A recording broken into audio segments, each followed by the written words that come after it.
Okay, let me just move the microphone just a little bit here. Alrighty, just started. Okay.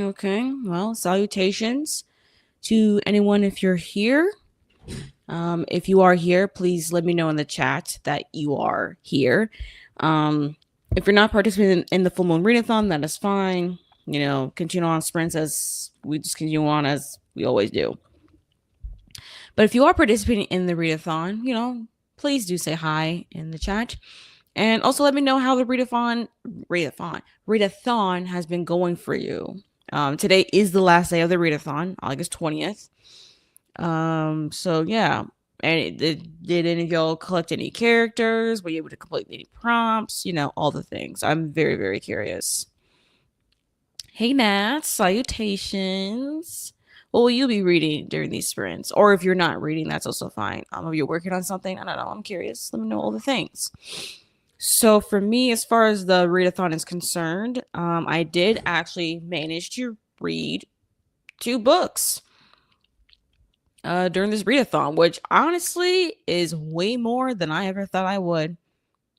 Which is really ironic because my TBR had a particular theme and it was very ambitious. Did I even read a single book in that TBR? No. I haven't even cracked open a spine for any of those books. So the TBR video was just a placeholder video, only for me to not read a damn single thing on there. Oh well. I mean, I didn't quite expect myself to still be in this really weird reading slump. Although I'm having a feeling that I might finally be able to just get off this reading slump. I think I'm finally seeing a light at the end of this weird tunnel that I'm in with this reading slump. I think I'm getting close, y'all. I'm getting really close. But yeah, I did finish reading 2 books. Actually, it takes me 3. It's actually, wait, I just realized, actually 3 books I read. They actually fit for readathon prompts in the Sorry for all the yawning. Kind of woke up at a couple hours ago. But actually, I read 3 books that fit for prompts. 2 for sure fit for one particular character. And I think I did the activity prompt for that character. So I collected a character now. And then now I'm in am I working through another character? I don't even know. Hold up. Let me double check that. Because I'm quite confident that I just collected the Grim Reaper prompt. I mean, yeah, the Grim Reaper character, I mean. Because I read a book that involves death. That was a mouthful of dust that I was reading during the sprints that started off this readathon. And then I read a book that was 400 plus pages, which if any of y'all are on my Instagram, y'all will know that I was reading Sweet Key by Bolu Babalola. And I didn't really enjoy it. So yeah, but I finished it and it is fulfilled for the Grim Reaper. So yeah, Grim Reaper it is. I collected a character, which is awesome. Let's see. And then I read another book that fit for the spider prompt. It's for creepy. Yeah, but I don't think I can really read anything though. Well, nope. Never mind. So yeah, I can't really fulfill a prompt that's does anything to do with the number 8. So which is unfortunate, but we're here. Let's see. Nope, I do not think I'll be able to collect any other characters. So yeah, so far I think the only character I'll be able to collect this entire readathon is Green Reaper, which is better than what I could expect it. I'll tell you that much. Way better. Let me just move my stuff around here. But yeah, let me actually catch up on comments because yeah, if y'all are here, please let me know how full moon readathon is for you. And we'll definitely talk more about the conclusion of this readathon and all the things. Eating popcorn. Props won't read or much, but whenever I do, perhaps gonna attempt to read Book of Night because I need to know if I want the sequel. Want the sequel from Illumicrate. My guess is that I don't, because I'm not the biggest Holly Black fan, but it's pretty, so I'm giving it a chance. I mean, I guess, but also just because the book is pretty, probably just best just to like leave it be anyways, especially since you're already not a fan, the biggest Holly Black fan. But I could actually kind of see probably just wanting to read it just for like curiosity's sake.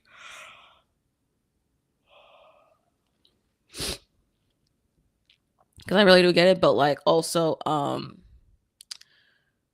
have heard a lot of bad things regarding what was it called? Book of Night.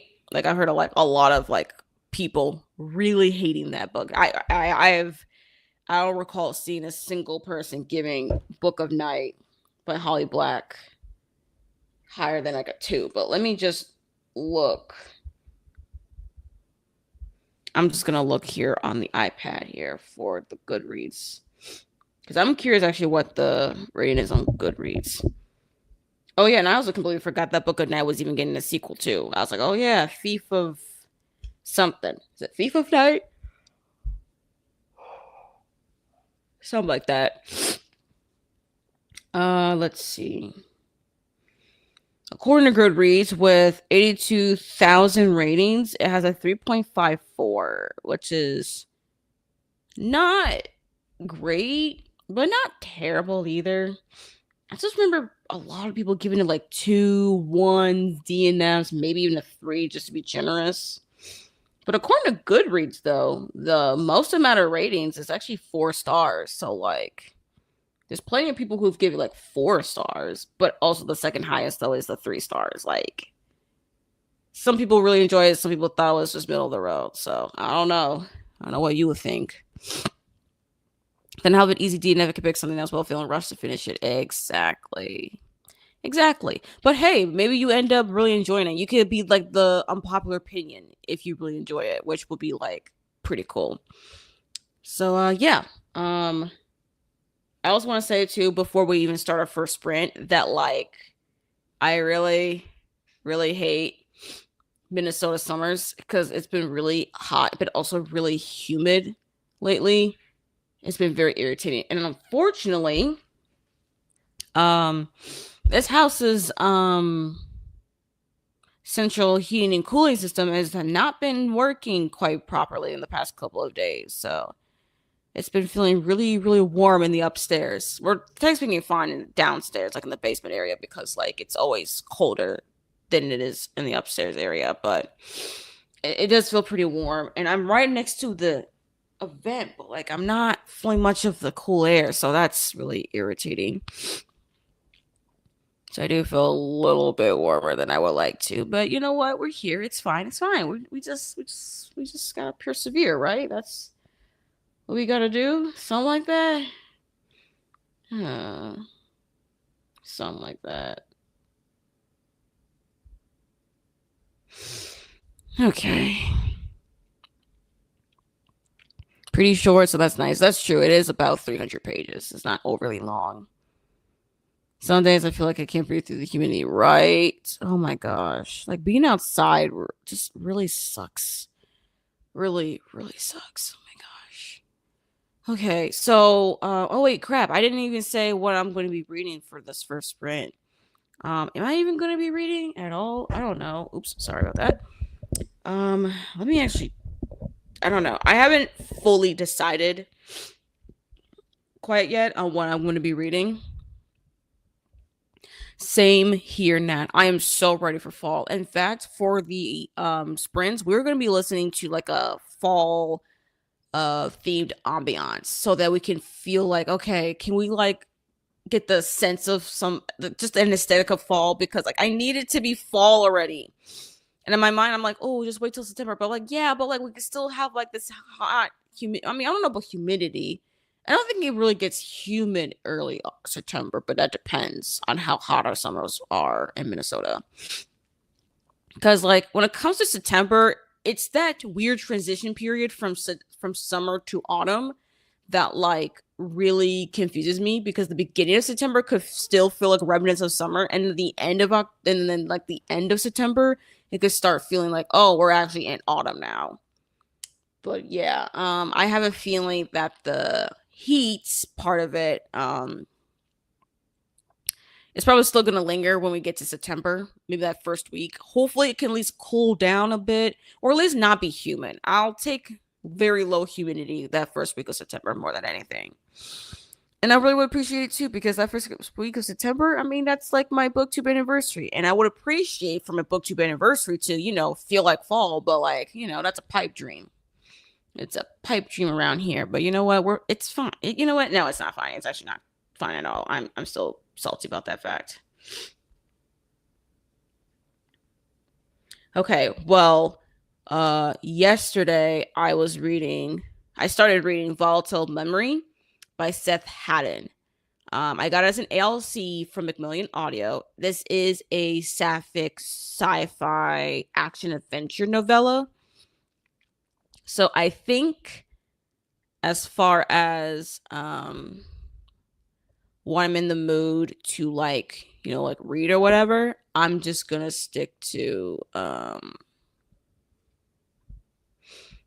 probably stick with this one, I think, just so that I can at least feel accomplished when the sprints are over. I can finish reading another thing. But I don't know if this will fulfill any prompts though. That's the problem. I got not a damn clue what prompt this book will fit for. But I don't know. That's kind of like my thought right now. I don't know. I'm kind of in a weirdly weird sci-fi mood. Like I'm actually in the mood to read like SFF now, which is something I didn't feel like reading in July and even the beginning of August either. But now we're getting towards the end of August. I'm more in the mood to read some SFF, which is great because September is the autumn equinox for the Magical Readathon. So I really, really needed to be in the mood for some like SFF, So like I have Volatile Memory as like a possible contender for this sprint, but whenever I do finish it, because I do see myself finishing reading that during these sprints, I hope to also move into Vagabonds by Hao Zhengfang. That's translated by Ken Liu. I've had this book on my on my TBR shelf for like about a year now, because I think I got this last year, or was it this year? No, I got it last year for my birthday. I remember now. This was for my book haul from last year. Translated from Ken Liu, is translated from Chinese to English. This is a standalone.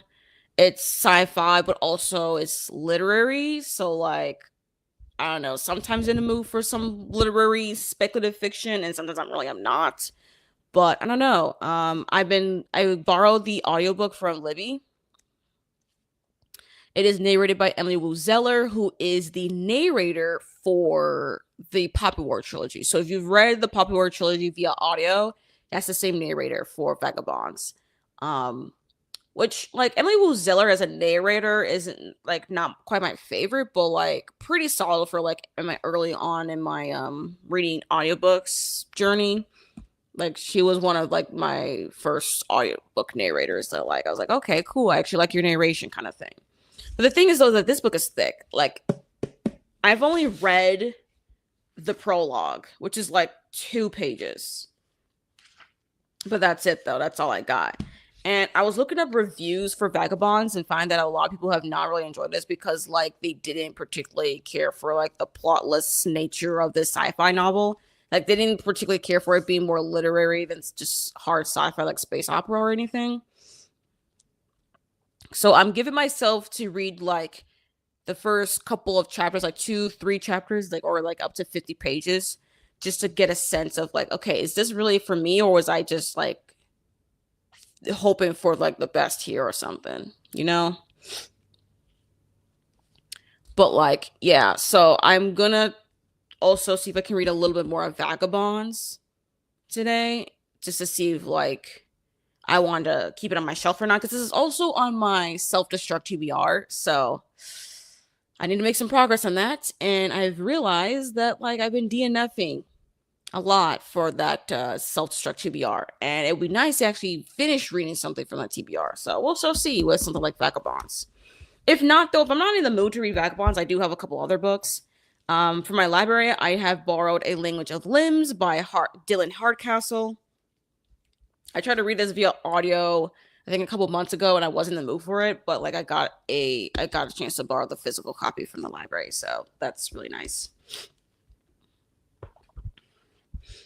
So yeah, this one is literary fiction, written by an Australian author. It's also historical because it takes place in 1972 in Newcastle, Australia. It also shows depictions of like the AIDS crisis as well. So this is going to be like a hard hitting read for sure. But I'm actually pretty curious though to just give this book a shot. At least again, with my eyeballs. And also, just out of pure curiosity, because I saw this in my library, funny story by Emily Henry. I have not read an Emily Henry book since like 2021. Yeah.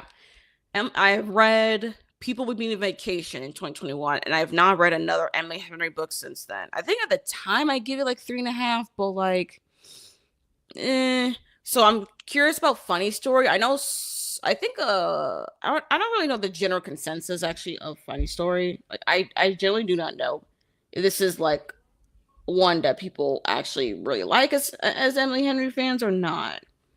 Like I don't know. Oh dang. Okay. Well, according to Goodreads, there's like like 1.15 ish million ratings, and it's rated at like, the average rating is a 4.2, which is pretty good. Let me actually just look comparing that to like her other stuff. Because like Funny Story is one of the more recent releases, not the newest one. I know Great Big Beautiful Life is the newest work by Emily Henry that came out this year. This one came out last year. But like out of the newer ones, I think this is the only one I'm actually been pretty interested in and seen a lot of people really, really enjoy. So I'm pretty curious actually to try out Funny Story. We shall see. I don't know, y'all, if for me to read another Emily Henry, but give this author a second chance, I guess. Because everything else about her, I don't really care for. But yeah, actually, comparing to like her previous works, like Beach Read, Book Lovers, People with Me Vacation, Happy Place, even a little bit of Great Big Beautiful Life, Funny Story is actually the highest. This is actually the highest average rating of her works, like 4.2. This is the highest one, so pretty much a lot of people have enjoyed Funny Story compared to her other ones, like People with Me on Vacation. The average rating is at 3.85. So yeah, the second highest one though is Book Lovers, which is very, very interesting to me. Yeah, that's actually quite fascinating. That Funny Story is her highest average rated book so far in her, like, at least according to Goodreads. So that does give me at least a little bit more hope that maybe I would be more inclined to enjoy it, but it depends if I like Emily Henry's writing as a whole. I don't know. I haven't read her since 2021, and that was like early in my reading for pleasure again journey. So yeah, we shall see actually how Funny Story goes. I'm gonna hold on to it for a bit though. Apparently, there's not much people who actually place a hold on it, so I can hold on to it. But A Language of Lens, I hope to get to it a little bit sooner because this book here is due pretty soon and is offline. So yeah, these two here are the books that I hope to at least start reading. I don't know today or not, but also we have Vagabonds for if I'm not in the mood for some contemporary lit fic or whatever. And we got options. And then of course I got my Kobo for any arcs I'm in the mood for. So yeah, as you can tell, basically I yapped for a lot. Let me catch up on the comments real quick. Yeah, I want to do some journaling prep for autumn equinox, which does remind me I also need to work on my reading journal. Oh my gosh, yo, I have a lot to update y'all on. Y'all think that I would be like making updates on in the reading vlog, but like I actually canceled my reading vlog because I was just not in the mood to be vlogging, and now I'm like, dang, kind of wish I was because like yo, I'm yapping up a storm here, and I'm trying to find room to put anything. I got too much stuff on this desk. Hold up. Yeah, you gotta do some journaling prep. I don't know if you'll do it today, but sometime this week I want to. Yeah, that's another thing too. Is like I also need to prepare my reading journal for the autumn equinox. I still need to finish updating actually for August. I still need to also finish my review for the Buffalo Hunter because I started running my review for the Buffalo Hunter, but like I didn't finish it. I still need to go back to finishing that, and then I need to go through my August spreads and like do my reviews as well, which will take me a while because I decided that since like I felt like my reading was slowing down tremendously, I wanted to like include reviews of like movies and TV shows. So like now I have a lot of catch up on that. But I am kind of feeling like I'm coming back from the reading slump, so maybe I don't need to include my movie TV show reviews in this reading journal. I don't know. I got no damn clue, but I don't know.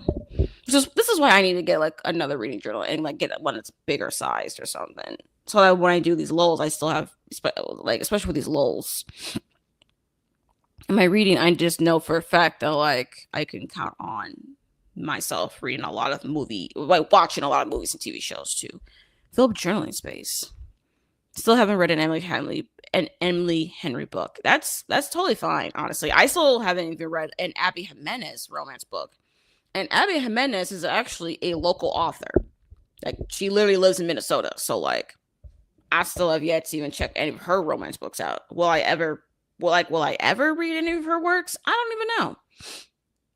A part of me says Nar, but a part of me is also like curious about Abby Jimenez, especially the whole Part of Your World trilogy. I don't know. Probably not. I think that particular shade of blue on the cover, though, it is a really nice blue. That's another thing too. I really did like the cover of Funny Story, so it did make me a little bit more inclined to pick it up. But yeah, I just had a long yapping sesh because I just really wanted to talk to y'all about the fact that FOMO Readathon is going way smoother than intended, and I'm grateful for that. Actually, I haven't read Abby Jimenez either, and a lot of people have been buying her books, but I don't know if I'm interested. Only time will tell, truly. But yeah, that's another thing too. Like, I don't know if I'm really am interested in reading any of her books, especially like after my most recent like romance read so far.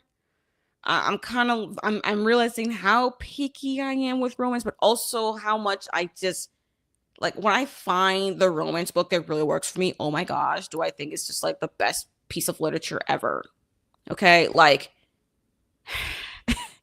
oh my gosh, I feel like I'm gonna really yap about this book when I talk about my best books of 2025 towards the end of the year or early next year, whenever that video is gonna come out. But y'all, I will not be able to get Regina Black's name out of my mouth regarding romance. Like y'all, like whenever y'all hear me say anything about romance, I'm gonna put Regina Black in y'all's minds, okay, over and over and over again. Y'all gonna be so sick of me saying her name, but my gosh, is Regina Black such an amazing romance author? Oh my gosh! And after reading Sweet Heat by Bolo Babalola, man, did it make me realize that like what Regina Black did, like how she wrote the artist but especially how she wrote August Lane. Man, it's it's truly magic on how she writes romance, especially in August Lane. August Lane is definitely my favorite of her work so far. Like, how on earth do you top the Artist Scandal? Like, the Artist Scandal was just so juicy, but like August Lane was even. Oh my gosh, that book was so good. Oh my gosh, was it so good? And it's with a romance trope that I'm not like that. I just think fundamentally as a trope, I don't particularly vibe with, and that's second chance romance. Like, oh my gosh, August Lane. It just made me realize that how hard it is to really write, like how like like she really wrote that. I don't know about effortlessly because, like, you know, I'm pretty sure it took some effort to write August Lane, but like, ooh, that book was so good. Yo, I need to purchase a copy. Like, I need to purchase a physical copy of Regina Black's books. That's what I need. That's what I need. I need to do that sometime this year. Purchase Regina Black's debut novel, The Art of Scandal, and her sophomore novel,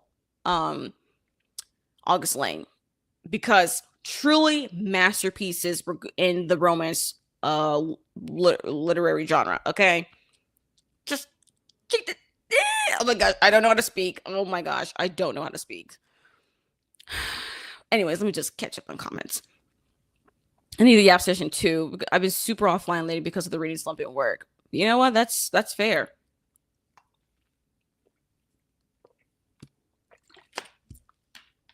That's very much fair. My mind has really been everywhere.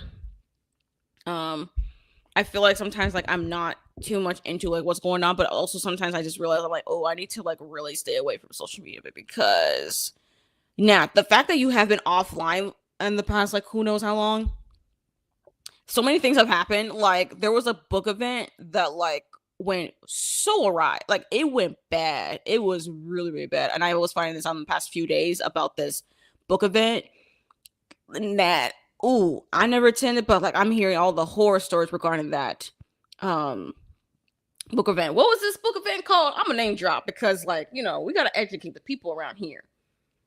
Look, we got to educate the people on the fact that book events, y'all, man, what's up with this year regarding book events? Like what's going on? Why is it that we can't get people who have experience in event planning and event management to just do their job? Like why are we getting people who are amateurs who don't know who they're doing? They thought what they're doing and they don't want to start communicating, or they just let things happen. Like so, okay. I need to. First of all, hold up. I'm sorry. Again, Yap session because I have stuff to say and we haven't even started reading. Oh geez. Oh y'all, we have to yap because what the hell what was it called? Sinners and Stardust. First of all, I need to look even more into this event because I need to know way more details. Now, Jess from Jess Owens has a video regarding the Sinners and Stardust book event that happened this past weekend. And I need to watch a video because I need to know all the details of like where this event even took place. I don't even know where it took place. I just know when, which was this past weekend. And the horror stories regarding that event. Like why we have like sexual assault going on in the book event. Like what are we doing? Why do people are acting as if they don't understand consent? Okay, I don't want to get too deep into it honestly because I don't fully know everything, but just hearing those horror stories through like threads and stuff was really really disturbing to me. And I'm like, what the fuck? Now I understand for this event that it's supposed to be like an event for people who are fans of like dark romance, but like y'all, can we still need to understand consent, okay? Please, let's not be delusional in the fact that you will go into an event where there's people who are, trying to have fun and stuff, but you gotta keep your hands to yourself. What did we learn in kindergarten? Keep your hands to yourself. Actually, not even kindergarten, even preschool, you're learning stuff when you're around other people. In fact, like this is just basic stuff that you just learn as a child when you're around other people is to learn to keep your hands to yourself. Why? I'm just learning about consent. Like, why are we acting as if we all knew? Like, why were people like? I'm so baffled that even happened in that book event. What the hell? And I'm talking about like other book events with just terrible. What was that one? A Million Lives or something that one that happened earlier this year. Was that like April or May? I don't remember. That was like in the spring. Ooh, that was so far back. Child. I don't know what's going on, but like it makes me really worried regarding book events because geez, the only book event I've ever been to was just an author talk that Stephen Graham Jones came to in Minneapolis. That's it. That's my only book event ever. And it was chill, okay? It wasn't crazy, but book festivals, child, I'm nervous because it's making it very clear to me that some people just don't be knowing what they be doing with these book events. And I'm like, y'all, what the hell? Like, where's professionalism? Where is the people just like what are we doing? You know, what are we doing? I'm sorry now with all this because it just made me realize a lot of things that you've definitely have missed, and I'm just like, oh my gosh, like oh my gosh, this past weekend alone, And that's just book stuff. I haven't gone to like non-bookish things yet. Man, hold on. Let me catch up on comments before I talk about non-bookish things. Ooh, I have a lot to yap about. Off. You don't have it on my iPad now? You know what?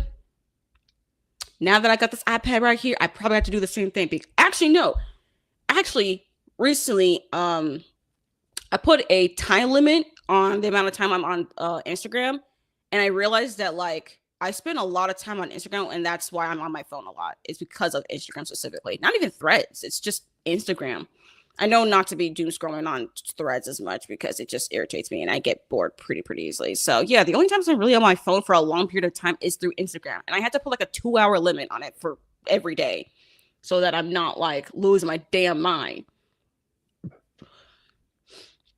And that's not just because of book events either, though. But like, yeah, just losing my damn mind, but also still trying to keep up to date a little bit.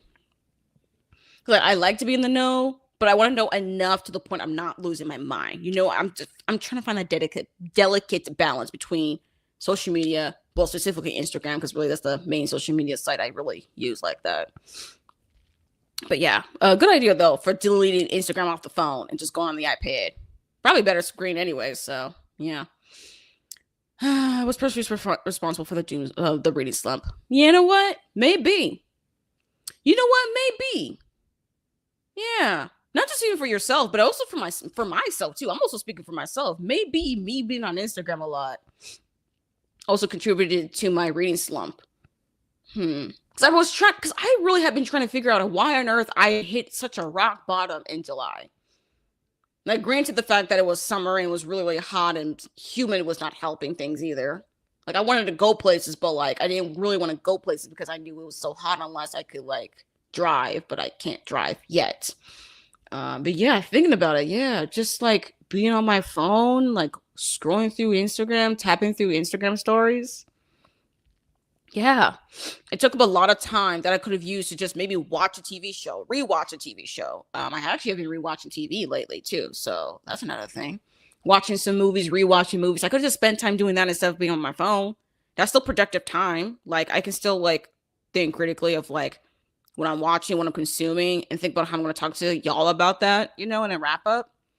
Because instead of just like being on my phone trying to scroll. Yeah, I'm trying to like find ways, to just like really assess why I'm in this reading slump so that I can make sure that I'm not in that reading slump again. Because I really do feel like I'm getting out of my reading slump, but like I cannot go back to that reading slump again. Like, I don't mind slowing down in my reading, just like maybe reading like 5 or 6 books a month instead of like trying to reach for like 8, 9, even 10 if I'm lucky. 10 is really actually a lot. I don't know. Even 9's a lot. 8 can be a lot.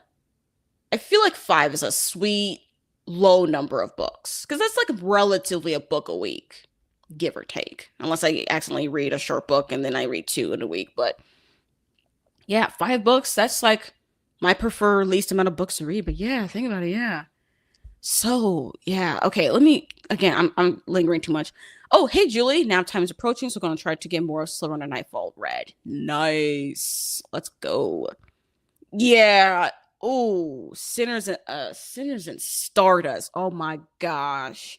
And it was really bad too because like in that event a lot of men actually were sexually assaulted actually during that event, and that's really concerning. Even with people talking about that fact also concerned me too on how people were talking about it.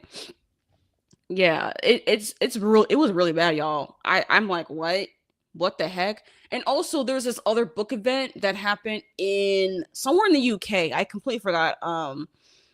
A bookish mutual from the UK was talking about it briefly like sometime last week about this one event that happened in a I think, was it Waterstones? I don't know. I need to really be keeping track of shit like this because like damn, I'm not keeping track, but like there was an event. I don't even know what that event was called. Shoot. I'm sorry, y'all. I really don't remember what this event was called, but it was happening in the UK, and I think it happened in the Waterstones or something like that. They put it in the Waterstone location, and like it was so overcrowded because like there were people who were attending the event that happened in the Waterstones, and there were just regular Waterstone, just people who just wanted to shop at Waterstones. They don't care for the event, but like they just want to shop around, look for books.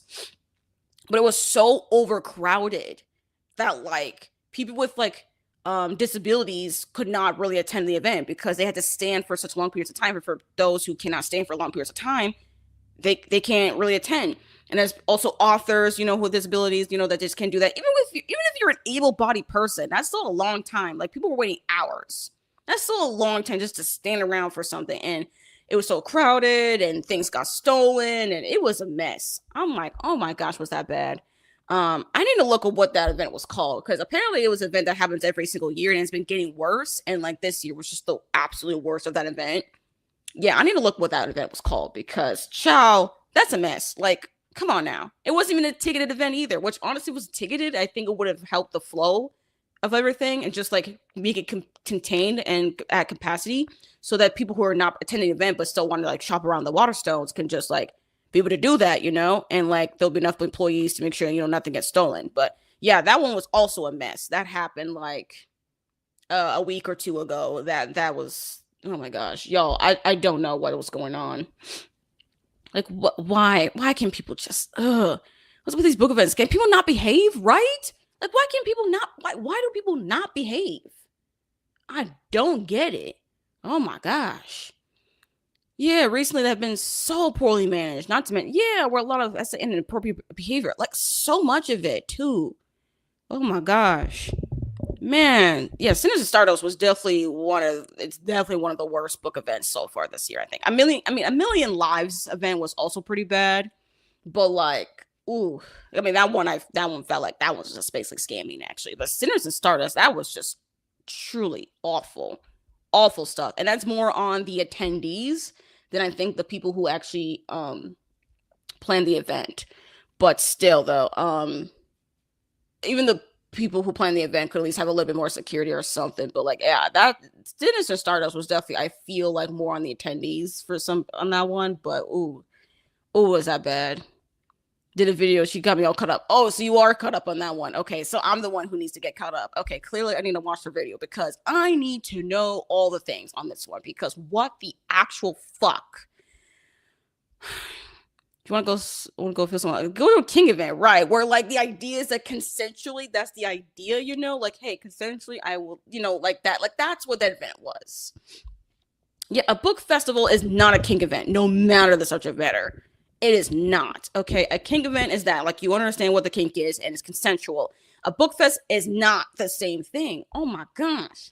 Right, Julie? Exactly. That part. Like, this part right here. Go to a kink event, okay? Don't do that at a book festival. Oh my gosh. Oh, geez.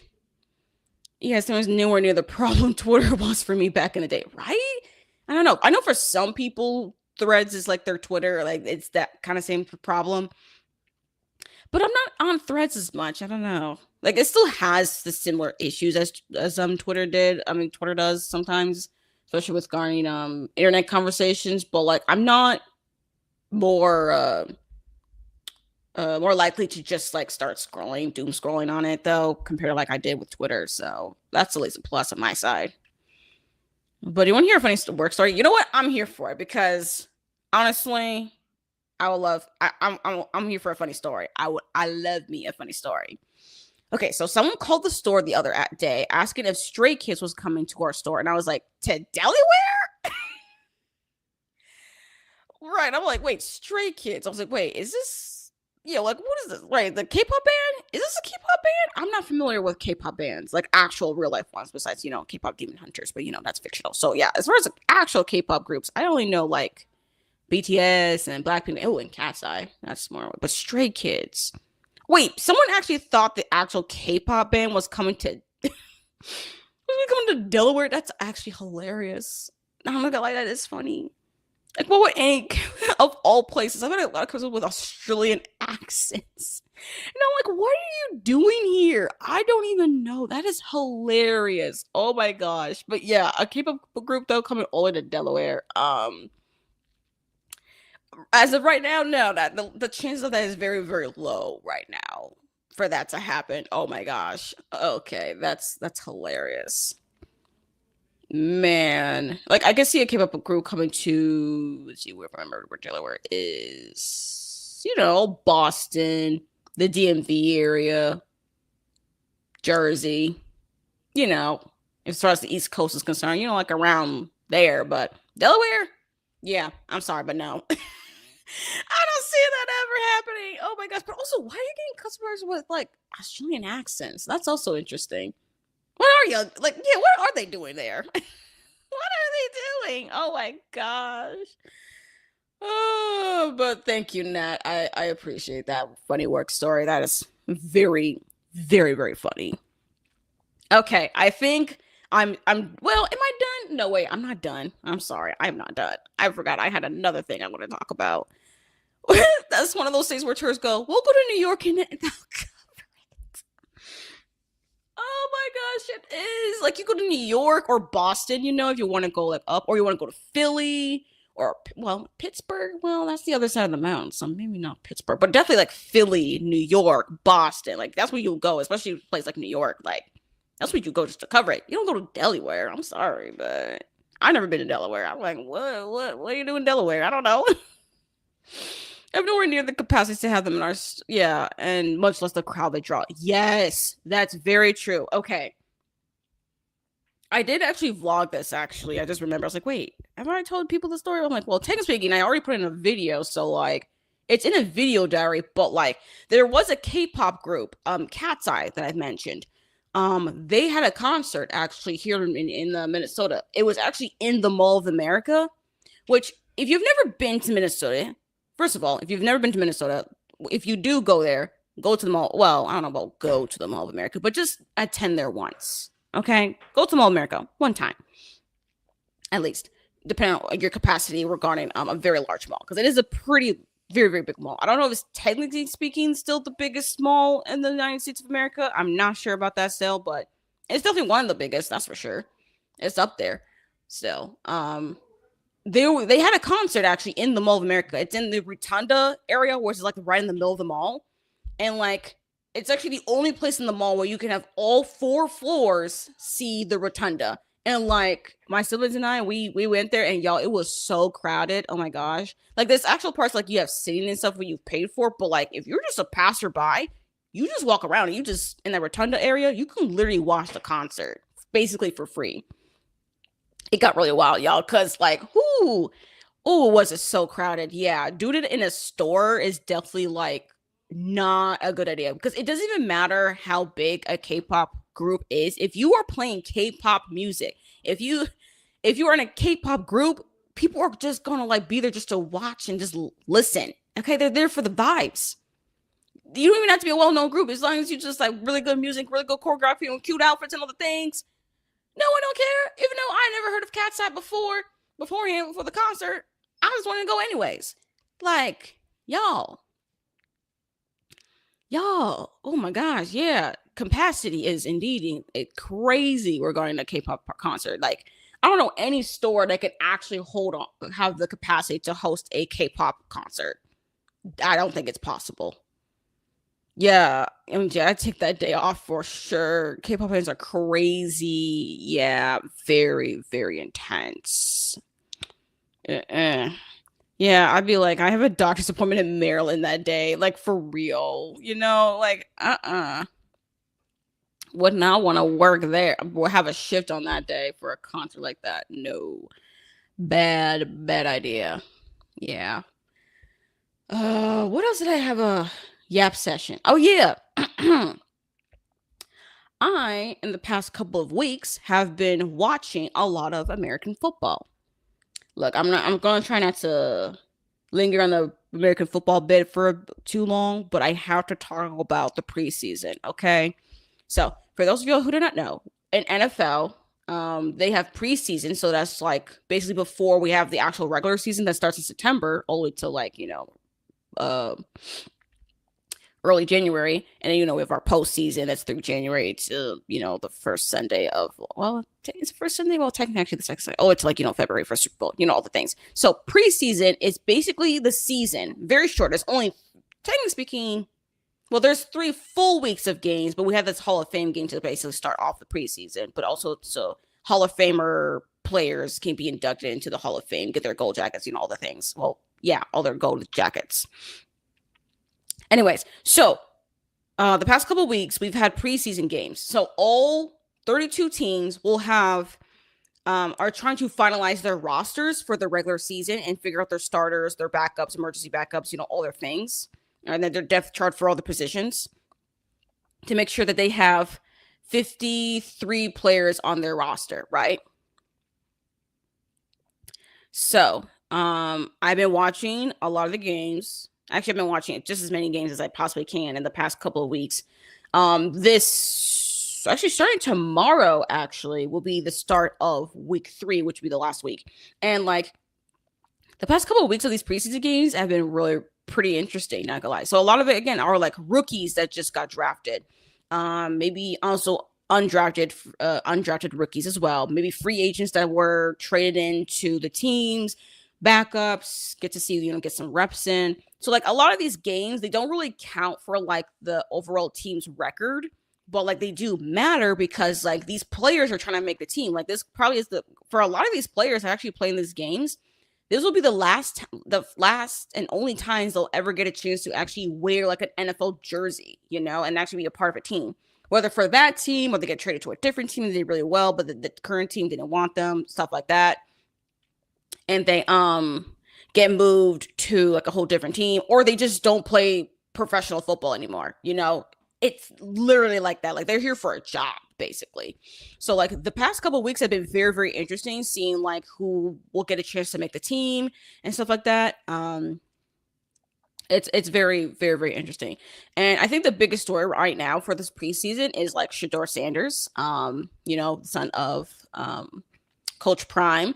And since he was drafted in the 5th round, people were really wondering for like the Cleveland Browns as far as like where he's going to lie in the quarterback depth chart.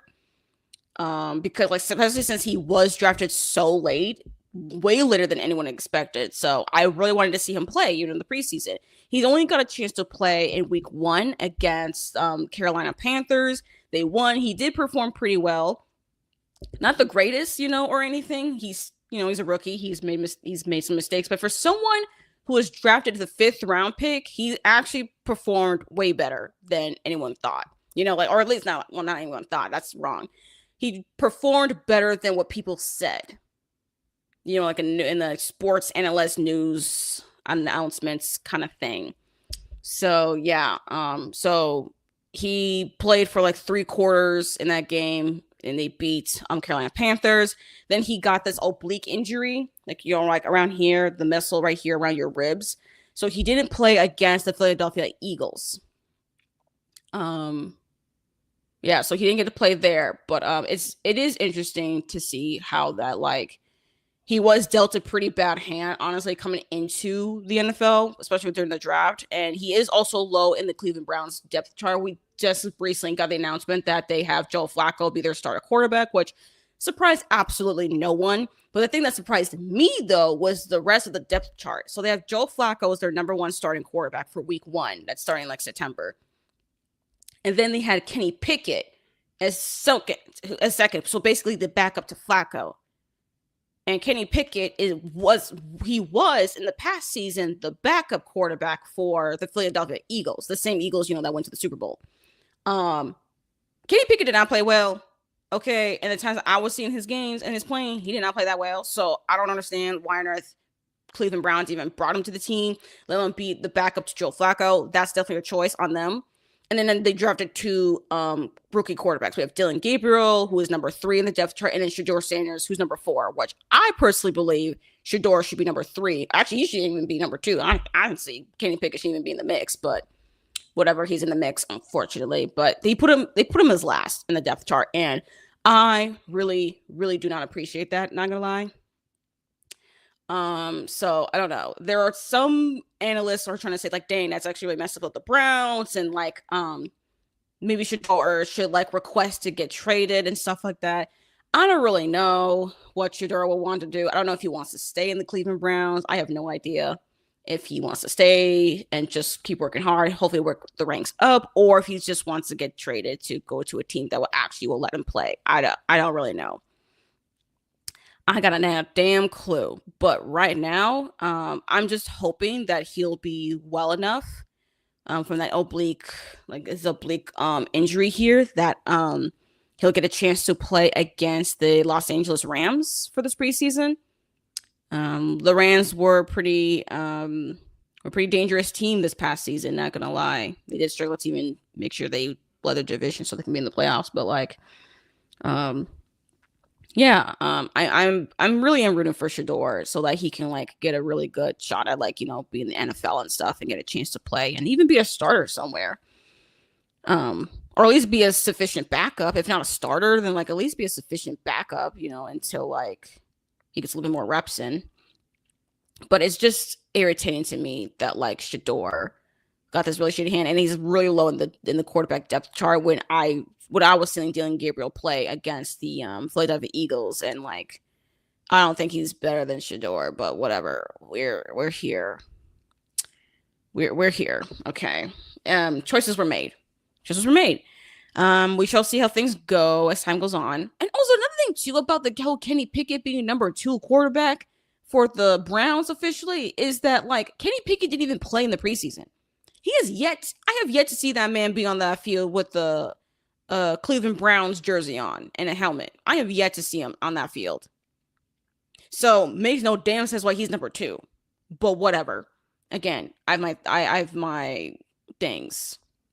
Home team mentioned? Yeah. Well, I know we're talking about like Browns or Panthers, but yeah. Preseason has been very interesting. I've seen Shador play. I've seen a little bit of Shiloh Sanders play, who's Shador's brother. He's a safety in the Tampa Bay Buccaneers. They signed him as an undrafted rookie. I'm glad he's being still there for preseason. We shall see if he makes the team. I hope he does as a safety. I didn't get to really see him do much, unfortunately, or like tackle much because like a lot of like the opponents that they go up against, since he is a defensive player, they don't throw the ball to any receivers near him. So like, I just don't get to see Shala much on the screen when I watch those preseason games, but like, or even a replay of it. But it's also nice seeing him play. Travis Hunter also played week 1 of the preseason. He did not play week 2.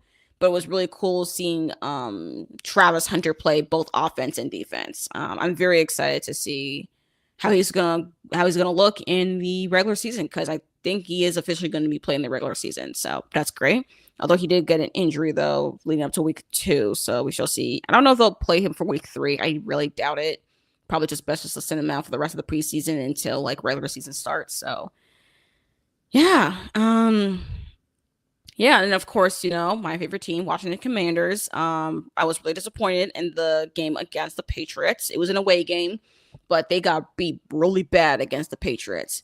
And then against the Bengals, which they just played at like Monday night, like this past Monday night, they also lost to the Bengals in preseason, but it was way more of an entertaining game. Like I actually liked how we looked, despite the fact we lost. I liked how we looked in that game. So yeah, definitely feeling a little bit better about that. And also it was a home game, so they had to show out. They just had to.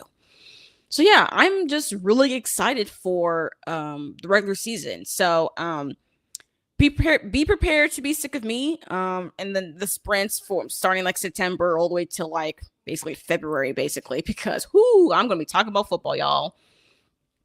I won't talk about it all the time, but like I will have my thoughts regarding the football teams and the games. So yeah.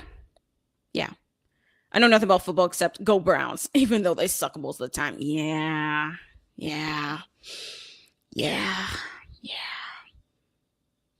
It's That is let me see. Actually, I did look up the strength of the schedules actually, and I can't remember where are Cleveland Browns. Cleveland Browns has one of they don't have like the toughest schedules, but they have one of a pretty tough schedule.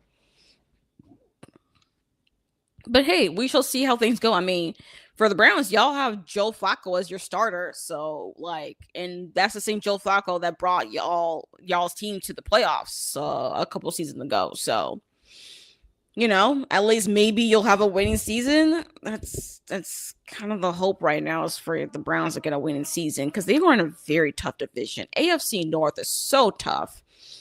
Like, we still have Lamar and Baltimore Ravens. We still have Joe Burrow and the Cincinnati Bengals. And then now the Pittsburgh Steelers have Aaron Rodgers. So I'm very curious to see how Aaron Rodgers is going to look at the Steelers. Because, like, Mike Tomlin, man, that head coach, he does not have a losing season. He is the longest tenured head coach of the NFL, and he has not had a single losing season. So this is interesting. So I'm looking at Aaron Rodgers. I'm like, he did not do well at the New York Jets. So I'm gonna be very curious to see, like, okay, like I'm like, literally, Mike Tomlin's just really like that, huh? He just don't have no losing season. Because, like, literally last year for the Steelers, they had 2 rotating quarterbacks. They had it within games. So that, like, he still had a winning season. Sure, they were one and done in the wild card, but they had a winning season regardless. So yeah, basically expectations for the Steelers is that they're going to have a winning season and most likely will be one and done. Actually, where are the Steelers? Yeah, they also have a pretty tough schedule just over the Browns, which makes sense. So yeah, look, I don't know everything regarding football, but I definitely have learned way more football this time. Like, I'm more knowledgeable regarding football now than I did this time last year. In fact, this time last year, I wasn't even watching preseason. I didn't even know about the draft or anything. That was my mom. I didn't get into American football like that until like October. So October of last year. But this year, man, have I really been looking into American football like this. I did not expect this to happen to me, but we're here. Also, a nice bonding opportunity with my mom, because, like, she's really more into it. Like, she's getting, like, interviews and all the details and stuff. For me, I'm just like, if it's on the TV, I'm gonna be watching, and I'm just keep an eye out, my ear out for any news from analysts and stuff. Except go Birds, right? Fly, Eagles, fly, right? That's all you gotta know. Because for a long time, I was like, I don't know nothing about football, but go Vikings. That's what I did for the most part. I still also am kind of like a Vikings fan, but it is frustrating when we look so good the regular season and then we just don't make it far in the postseason. It's frustrating. But that's what made me being more into Commanders fan, though, makes it very interesting, because that was a surprise. I would like a good Eagles t-shirt, though, right? I definitely recommend getting like a t-shirt jersey, because that's what I have for like my for the Washington Commanders. My mom got me a jersey t-shirt. So one of those cheaper ones that it's definitely cheaper options from the NFL shop, but like, at least it looks really, really nice. But also, though, Nat, if you were to get like an Eagles t-shirt, would you get like a jersey one? And if you were to get a jersey, whose jersey would you want? Like, would you get Jalen Hurts? Would you get like Saquon Barkley, Devontae Smith, AJ Brown? Like, whose jersey would you get? Because if it were me, because I respect Eagles. Here's the thing.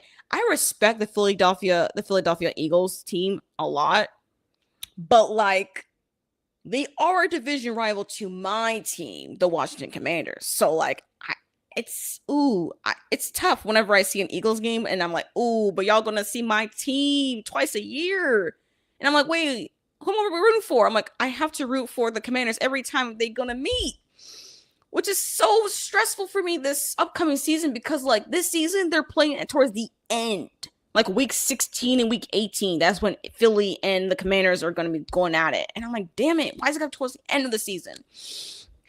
That's fine. I'm going to stress out though, because I'm so worried. I don't know if the Commanders are going to beat the Eagles in either one of those games. Like, Jalen Hurts got a concussion the last time they met. Well, not the last time, because the last time they met was in the championship. Some of us know how that happened, and I don't want to talk about it. But as far as regular season, like week 16 of the regular season, Jalen Hurts got a concussion, so they were able to beat that game because they had Kenny Pickett as their backup, and Kenny Pickett, again, makes me confused why the Cleveland Browns decided to get him and put him in their quarterback roster and have number 2. Again, questions about that choice. Whatever. But we're here. It's fine. Browns colors are ugly, so I'm good. Unless my dad cares about something in particular, right? Yeah, I don't particularly love the colors of the Browns. Like the orange with the white and the brown, not my favorite color scheme. Mm. I asked my dad whose jersey to get. Yeah, yeah.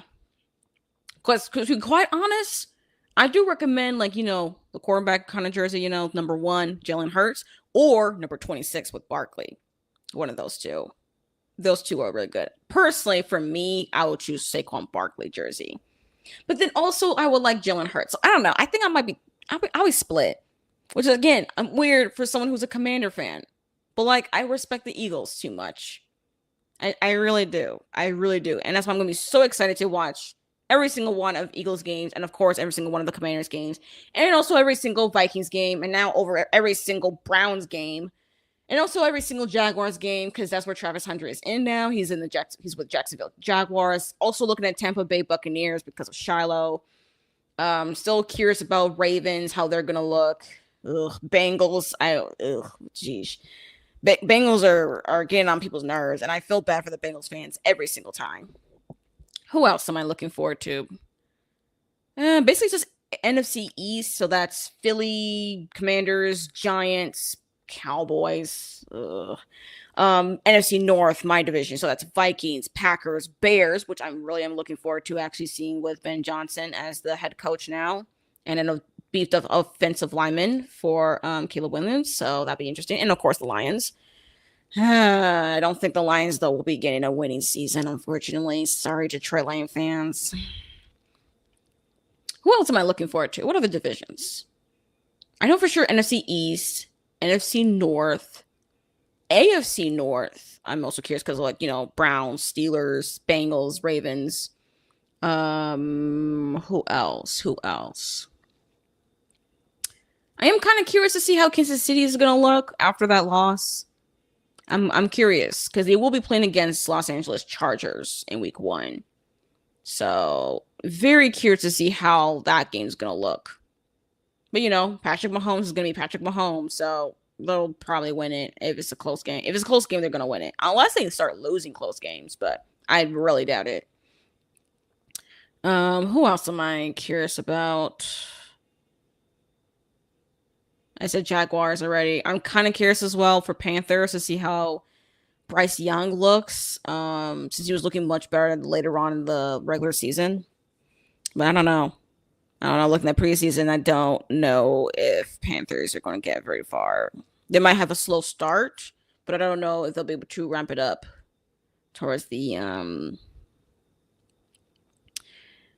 again. I don't really know. Yeah, I don't know. Mom has a really nice General Eagles t-shirt that's a black rock, and I wish I had that. I had one, but I can't find it anywhere. Oh yeah, those black background shirts of Eagles. Yeah, that is a tough one for real. And they do look nice. I've seen those shirts before. It looks really, really nice. But yeah, those are hard to find. I'll keep those recs in mind, but because I don't think I'm gonna find this t-shirt my mom has. Yeah. I just really recommend getting like the jersey t-shirts because like they're not actual like jerseys. It's just material. It's just like a regular cotton t-shirt. But it is cheaper than just getting like a regular jersey because that stuff is expensive. But the jersey t-shirts are way cheaper. And you still get like, the kind of same difference. You get the number and you get like whoever number you got. So yeah. Oh wow. Dang. I just realized I was yapping for over an hour. Dang. I did not expect all this, but I had a lot to say today. Yeah, that's what I do for Sixers t-shirts. This right here. That's what you got to do. Man. All right. Cool. All right. I had a lot to say, but cool. What am I supposed to do? I need to set up our ambiance. But also we need to set up for sprints itself. So let's see. An hour. I talked for an hour. We're going to sprint for an hour. Sprint until 4:10.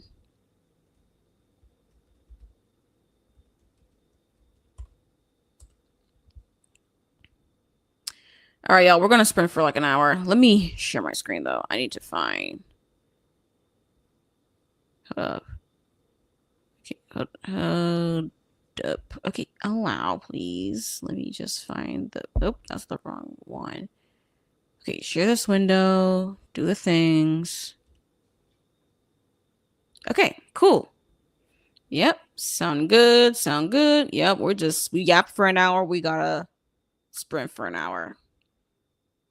Yeah, cool. So, happy reading all the things. And if I can get this weird thing off the screen, but we'll worry about that later, I guess. We'll reconvene in like an hour. So, happy reading, productivity, and all the things.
Salutations, y'all.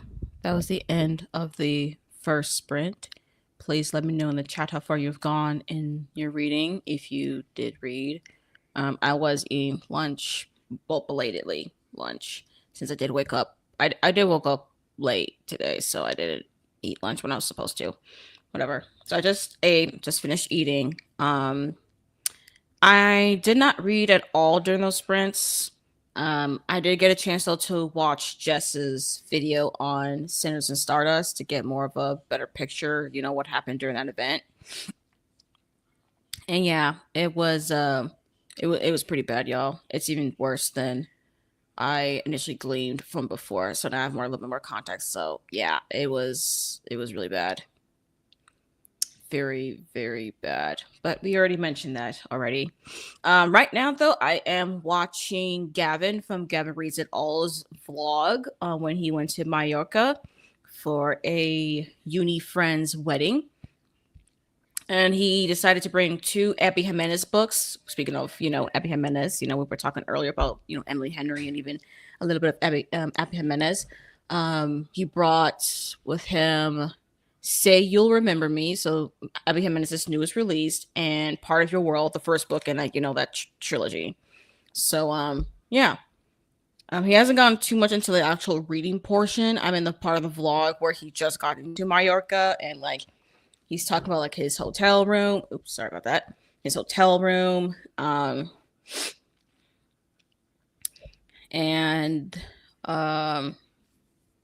Let's see, hotel room and the wedding and stuff. Also his very last minute packing and other things. Oh my gosh, honestly, watching Gavin's vlogs where he travels places and we see him packing, it does stress me out a little bit.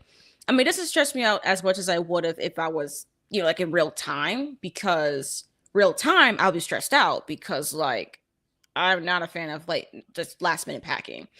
I prefer to just have my stuff already packed and ready to go than waiting to the last minute to start packing, because no, especially when I'm traveling to a whole different country, no, I need to make sure I'm prepared at least 24 hours before I even have to go, maybe even 48 hours, just to be yep, I got everything I need right here. Double check, make sure I've all the things I need, whether I'm bringing electronics, stuff like that, outfits, especially regarding a wedding. I want to make sure my wedding's on point. My outfit is on point for the wedding. My gosh, y'all, he do be stressing me out. But then I also don't stress when I watch these vlogs, because I know that since the vlog is up, things went well. So yeah, otherwise I would have known about the thumbnail if something went completely wrong. So, or even the title of the video. So partially I stress, but other times I just don't. I don't know. Are y'all like that regarding traveling? Whether you're traveling out of state or out of the country, do you wait to the last minute to pack, or do you make sure you're already packed before you gotta go? I don't know. I'm just curious. But then again, I also grew up in a household with we had to make sure that we were ready whenever we leave, especially when we travel. Which wasn't always a lot, especially out of state, but we made sure that everyone had all the things that they need, even before the night before, so that we're all good to go. But then again, we were little kids, so we had to do that anyway, so whatever. Hey Paulina, hi. You still at work or something? Or how you doing? Yeah, how's your day so far? Are you reading? Are you just chilling and vibing? Either way, I'm here. I'm glad that you are here and gracing us with your presence. Ate popcorn, watched somebody react to Keep Up Demon Hunters. That's hilarious. I love that. To be quite honest, actually, regarding Keep Up Demon Hunters, even though I watched that film for the first time last month, I haven't actually consumed much content about other people talking about it and hearing other people's thoughts on Keep Up Demon Hunters. Same thing with Sinners. So that's another video I'll probably be looking forward to actually probably watching. Is actually getting people's thoughts on Keep Up Demon Hunters and Sinners. And I truly believe that Sinners is the movie of the year. It's definitely the horror movie of the year, but for me, Sinners is definitely the movie of the year. Keep Up Demon Hunters is also a big major movie of the year for sure, especially with a movie that has a really good soundtrack and songs. The songs in Keep Up Demon Hunters, definitely like the songs of the summer. Like, come on, everyone's talk about this film. Oh, and speaking of Sinners, actually, I did rewatch the movie last night. Well, technically speaking, early this morning, hence why I woke up late. Uh, because I just really want to rewatch it, and also so that I can. And also, when I rewatched it, I was thinking about the Buffalo Hunter by Stephen Graham Jones.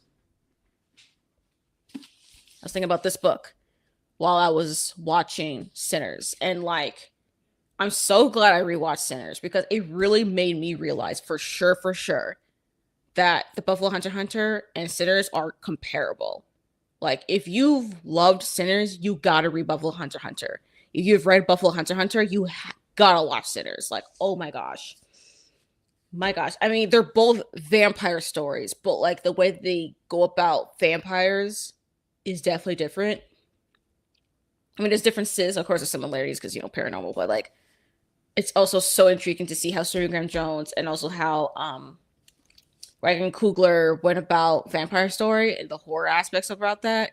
And I think the thing that I definitely didn't realize when I watched Sinners the first time, but I was able to pay more closely attention to the second time, is the use of religion in Sinners and the use of religion in Buffalo Hunter. They're very, very comparable.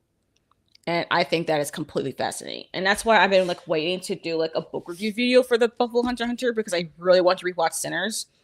Because I really also want to talk about, while I'm reviewing, the Buffalo Hunter, which, if you haven't watched my July wrap up, I gave the book 5 stars. But like, I really want to talk a little bit more in depth about the Buffalo Hunter, like the paranormal stuff, the historical aspect stuff, like also the use of religion. And connecting that to history as well. I think that is so fascinating. And also the structure. I have so much to talk about the Buffalo Hunter. Oh my gosh. And also right now I'm feeling so warm. Oh my gosh, this house is feeling. This house is feeling. Oh geez. This isn't popping up any. Oh geez, I can barely feel the cool air. Oh my gosh, y'all. I hate feeling hot. But I do feel hot. Oh my gosh, I hate it. What was I talking about? Oh yeah, Sinners. Rewatched it last night. I loved it. I'm giving it 5 stars. When I first watched it, I gave it 4.5, but upon rewatch, it's definitely a 5-star watch. Like, oh my gosh, was that amazing? One of my favorite films. Or probably the best film I watched this year. Oh, very late lunch, early dinner. Fair. Saying hi. We're saying hi. Read a chapter and a half of Silver on Nightfall. Nice. Dad's a last minute packer and it stresses me out. Oh my gosh. Also missed our flight. He missed our flight to Italy when I was a kid and I was on the verge of tears because I was 6 and I thought I wouldn't see him for weeks. Oh my gosh, no. See, now that's the thing. That's the stuff that like stresses me out is if you miss a flight because you packing last minute.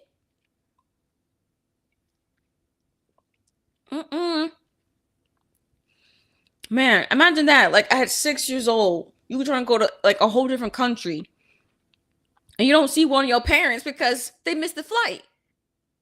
Like, what? Oh my gosh, that is so scary. I'm so sorry, Nat, that happened. Because if that happened to me, I would be freaking out for real. Because, like, what? What do you mean you missed the flight? Nah. Oh my gosh, yeah, that stuff scares me. It's like missing your flight, or like if you're going to like or just being separated from your family and you're missing flights. It stresses me out. That stuff stresses me out. Oh my gosh. Ugh, missing flight is one of my worst fears regarding traveling. Oh my gosh, I'm so sorry, Nat. I'm indeed working. Also, just finished my enchiladas. Ooh, that sounds delicious. But you are working. Cool. Glad to see you in the chat. Sinners was incredible, right?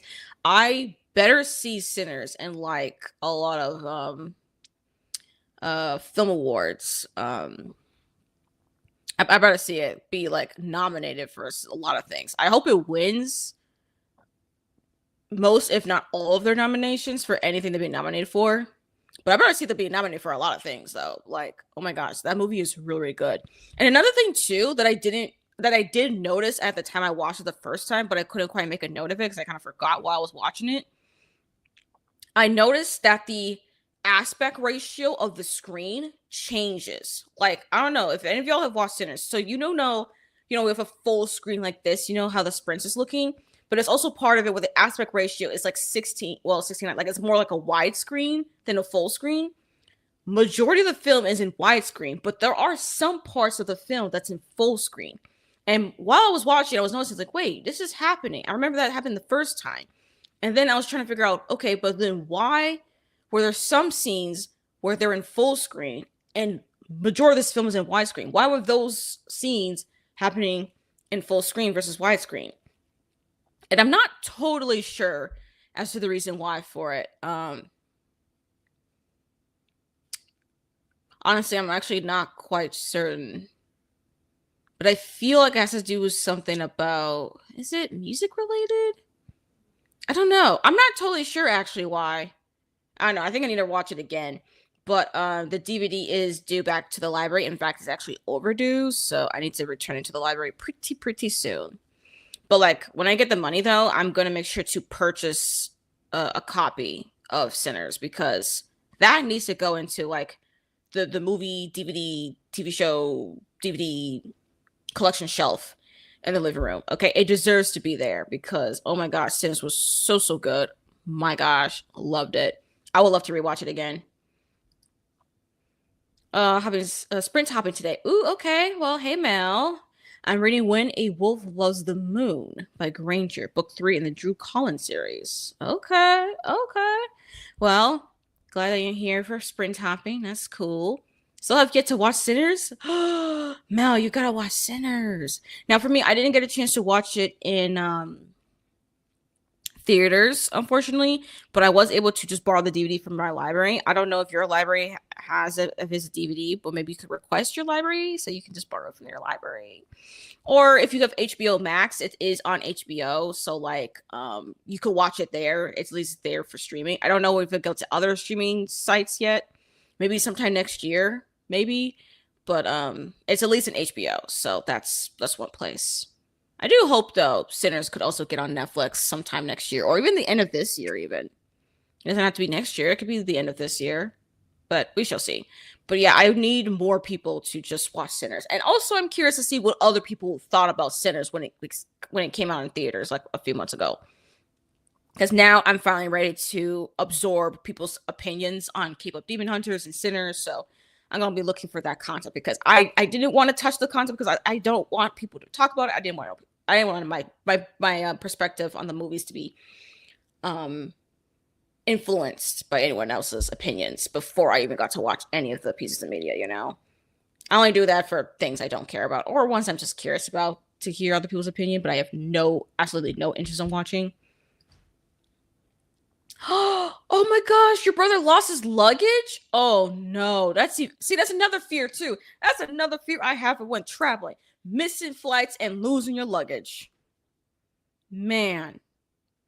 I hate that. I hate that stuff. That's why whenever I travel, I make sure to pack light or just pack small so that like when I'm traveling, it can still fit in like, the carry-on places, like on top. And I just have my backpack as like my smaller carry-on pack kind of thing. So I can just put it underneath the seat and then have my suitcase just up in the thingamabobber. Because now I refuse to have my luggage be lost. I refuse. And the only way to do that is make sure it's on my person at all times. That's the only way. Man, oh gosh, I hate that. Oh my gosh. I need to rewatch Sinners because there were some amazing scenes. I feel like the pacing was wonky on first watch. Yeah, honestly, I wasn't sure where like the story was going either for a lot of it. But then upon my second watch, actually, like my very first rewatch, I actually noticed that how the story was I think it had a pretty steady pace in the beginning. Of course, it ramped up towards like the last third, like the last half third or so, because that's actually where like the horror was coming in for sure. But I really appreciated the setup, the way we get to see the characters, the scenery, the music. Oh my gosh, y'all. I need to like actually listen to the soundtrack of Sinners. That's another thing I gotta do because my gosh, do I love the music. So good. I don't know. I did like that it didn't quite rush itself. Um it was cinematic. I wanted us to be present in the scenes and stuff. So yeah, I can see how it could be maybe a little bit wonky in that first watch, but I really do believe though, Julie, that if you rewatch it, I think you'll appreciate this pacing in the first half a little bit more because it does give a really good amount of setup for what you get for that second half. I think I should have been split into Smokestack movie and then Sinners itself, Preacher Boy and the Vampire. Really? Hmm. A movie about the brothers and the movie about like Preacher Boy and the Vampire. Hmm.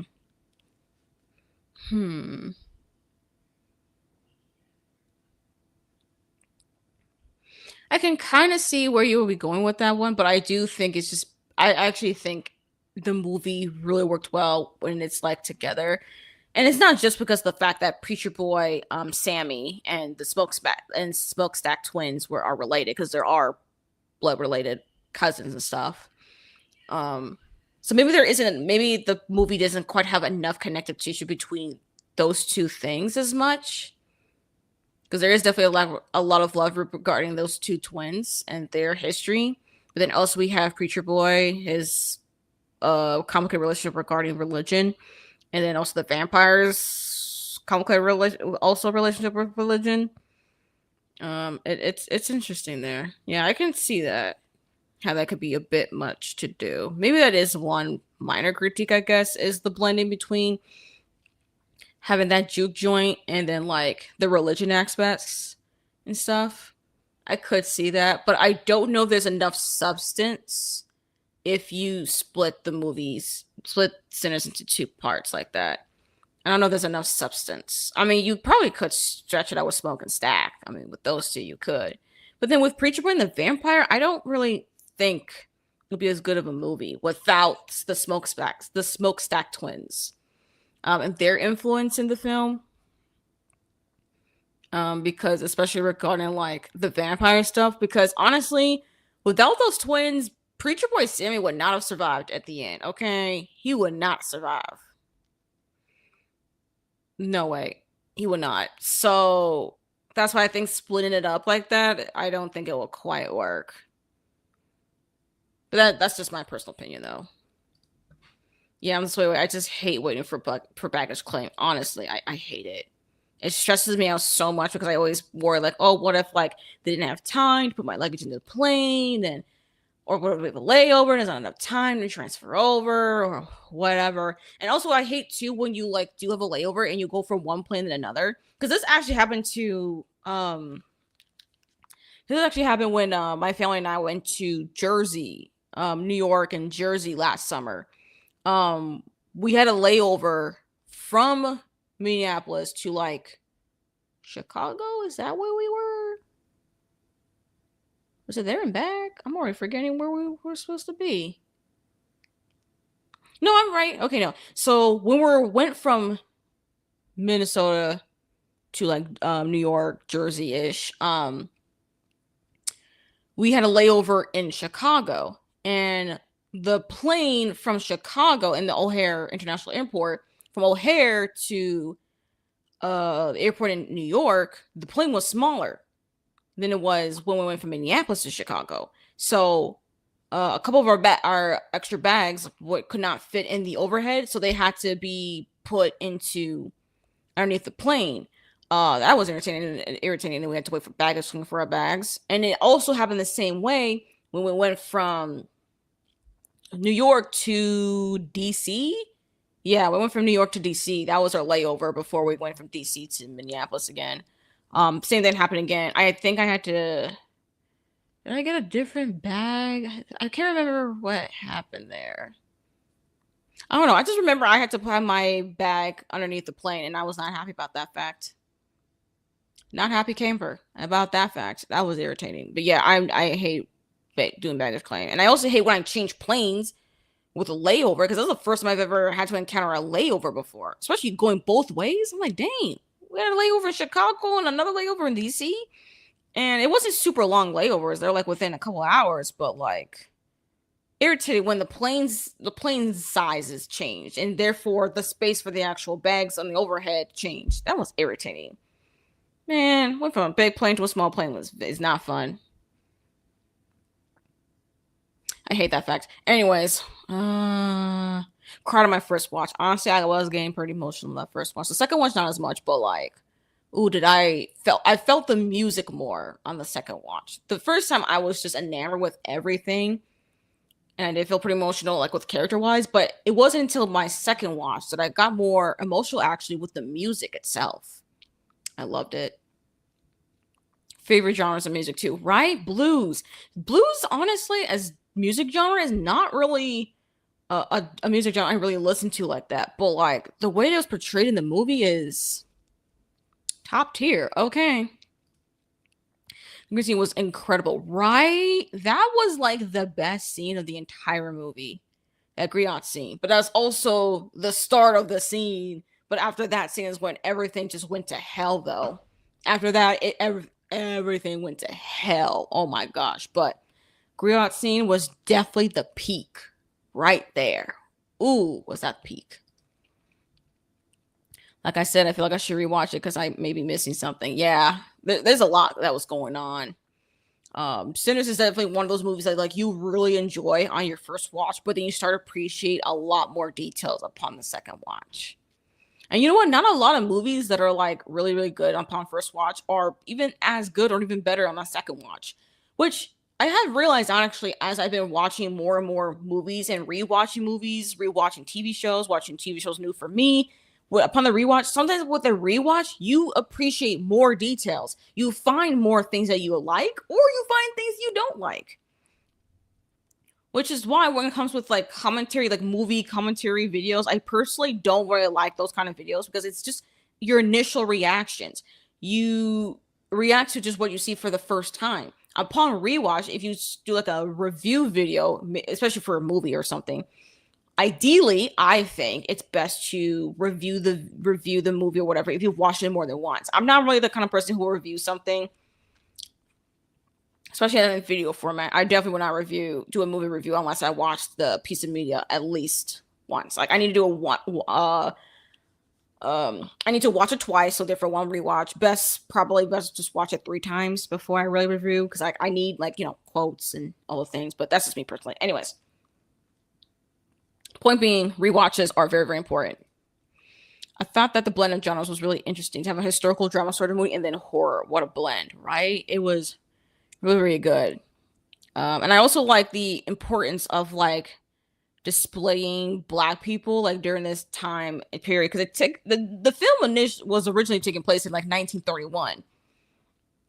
You don't even get like another like, and then you get like I guess kind of like an epilogue in a way that takes place in 1992, I think. Yeah, I think 1992. And it's just interesting to see like, Black people and like seeing them just wanting to be free. But that kind of freedom is like in the way that the film portrayed that sense of freedom, just like through music, through blues music, through freedom of expression like that, That was really, really good. Yeah. It was really interesting. I really love that part. And then putting that horror bits, oh my gosh. Layovers are the worst. Once we had a flight delayed, so we missed the second one. We're stuck in Atlanta for the night. Oh my gosh.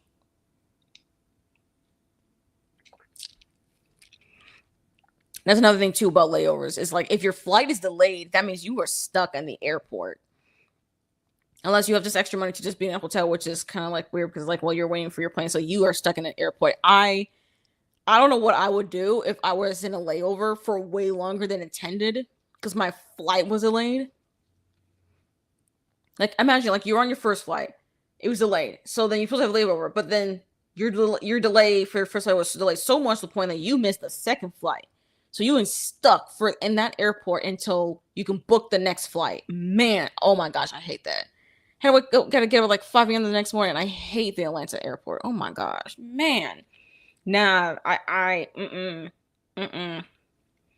No, no, sorry, not me. I would. Oh no, whoo, being stuck in the airport overnight. No, no, no, no, no, no. Hell fucking no. Oh, I hate stuff like that. Oh my gosh. Another fear. Sheesh. Not me. Oh gosh. I have so many fears regarding traveling, y'all. So many. Because I'm just, is it a fear or is it just anxiety? I don't even know which one it is at this point. In my mind, it's the same different. It's the same thing. Because I'm like, what's the difference between my fear and anxiety at this point regarding traveling? Especially when these things happen anyways. Also, we got to our hotel like 1 a.m. and then had to get up. Oh my gosh. Get up at oh, you only have 4 hours. You have basically less than 4 hours of sleep, really. That is terrible. Absolutely terrible. I only ever missed a connecting flight in Dallas. It was the worst because it was four. Ooh-wee. No. Try Jesus, but don't try me. Because what do you mean? Missed the connecting flight. And then it happened on 4th of July in Dallas? Oh, worst time. Oh my god. Oh no. Ooh. Oh my god, no. No, no, no, no, no, no, no, no, no, no. Hell no. Oh my god, no. Ooh. Thankfully, gave vouchers to partially pay for a hotel and taxi and food. Partially. So annoying. Oh my god, no. No. I don't even know what I would do. I would just break down. I'm gonna be there crying. I'm like, oh my gosh. I'll just go to an airport bathroom, which is probably not the best idea, but like I just go to the bathroom, just like I just gonna cry. Like, what do you mean? I would just have a breakdown. I would have a breakdown because no, no, no, never. Thankfully, y'all had some. At least you had a voucher to partially for them to pay for a hotel, taxi, and food. But hell nah, not it. Like seriously, never. Hell nah. I hope that never happens to me. It probably will, probably, but I hope not. Knock on wood. I hope that would never happen to me ever. Child, no. Oh gosh, the horror stories, y'all. Ooh, horror stories. I don't think that ever happened when I was traveling on my own in college. Oh my gosh, right? Because I swear I will have a breakdown. I would have a breakdown. I would be freaking the hell out. And then after I freak out, then I can be like, okay, so what are we doing again? Okay, this I have to wait and do other things. Like, okay. And then I'll probably have another breakdown because child, too much. It's too much on my nerves. The reason I never had an anxiety attacks because my parents were there to reassure me. Oh my gosh. Yes. Yes. Oh, thank goodness. Yes, because hell no. We can't be doing that to the people now. Can't be doing that to the people. Like I want to travel more, in my lifetime, but it stresses me out if I ever miss a flight or a flight's delayed so much to the point I miss my next flight and I'm in a layover for too long or I'm spending time in the airport. I'm like, damn. And or also, what if all that happens and I'm missing my luggage? Ooh, or something gets stolen. Oh my gosh. Even worse. Hell nah. Ooh. Although I did barely just make it back home in the beginning of the pandemic and managed not to get it. Ooh. Now that is also scary. In that time too. Like people traveling early in 2020 and just missing getting COVID at that time, because especially at that time when there was not even a vaccine. Dangerous work right there. Dangerous work.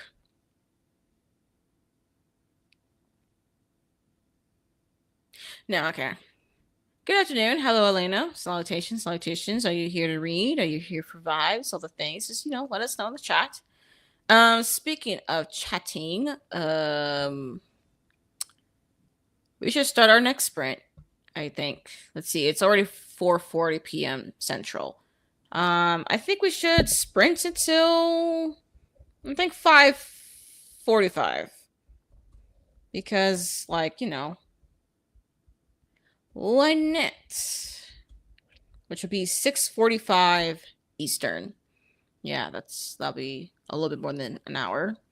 My boy was like, wear a mask, don't touch your face, wash your hands, dad cannot get this. And I was like, dude, I'm way ahead of you. Like, for real.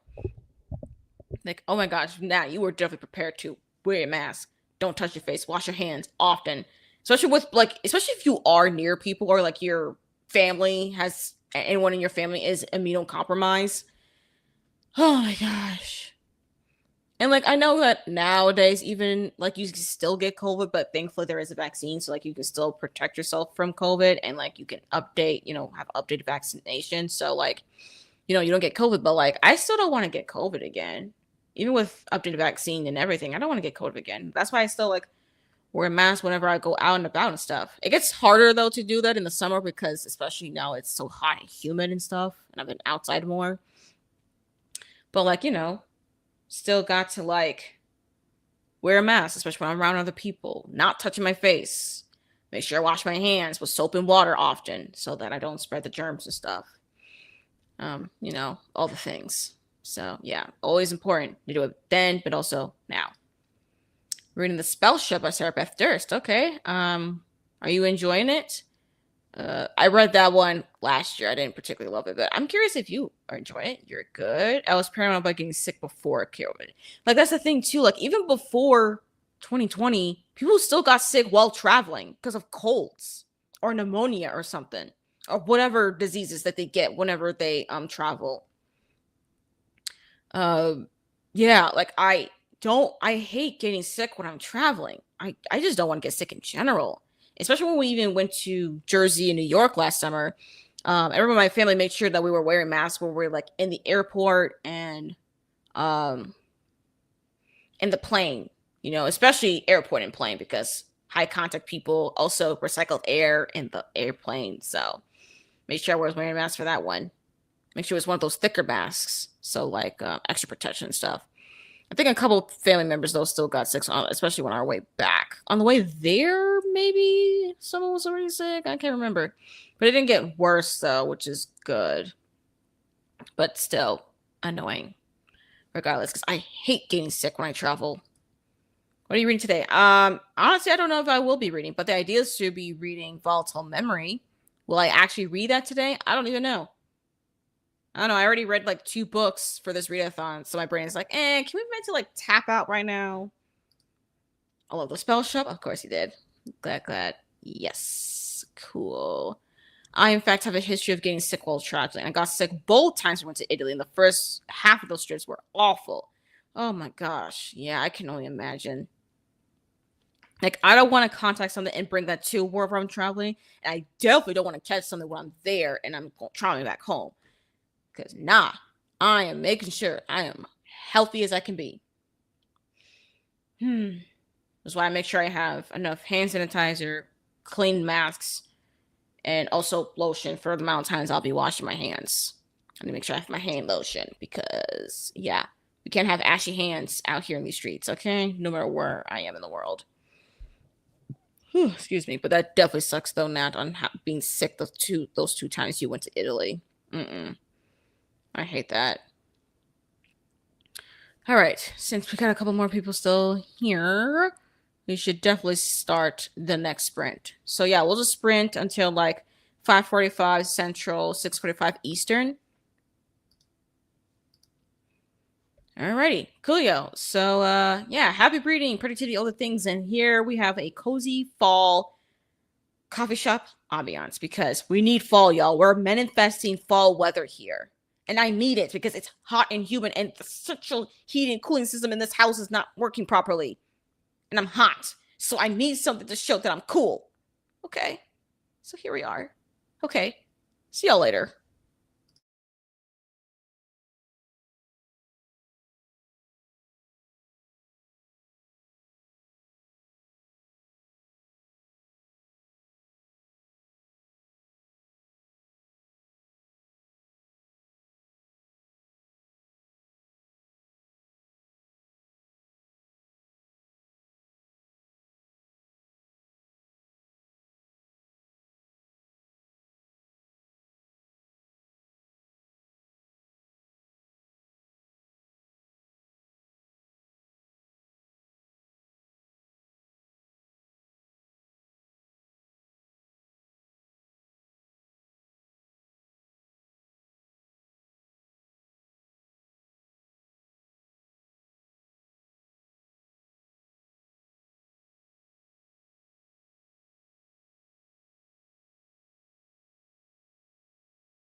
Salutations, y'all.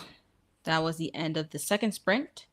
Please let me know in the chat how far you've gone in your reading, if you're working on something, if you are working, that's fine.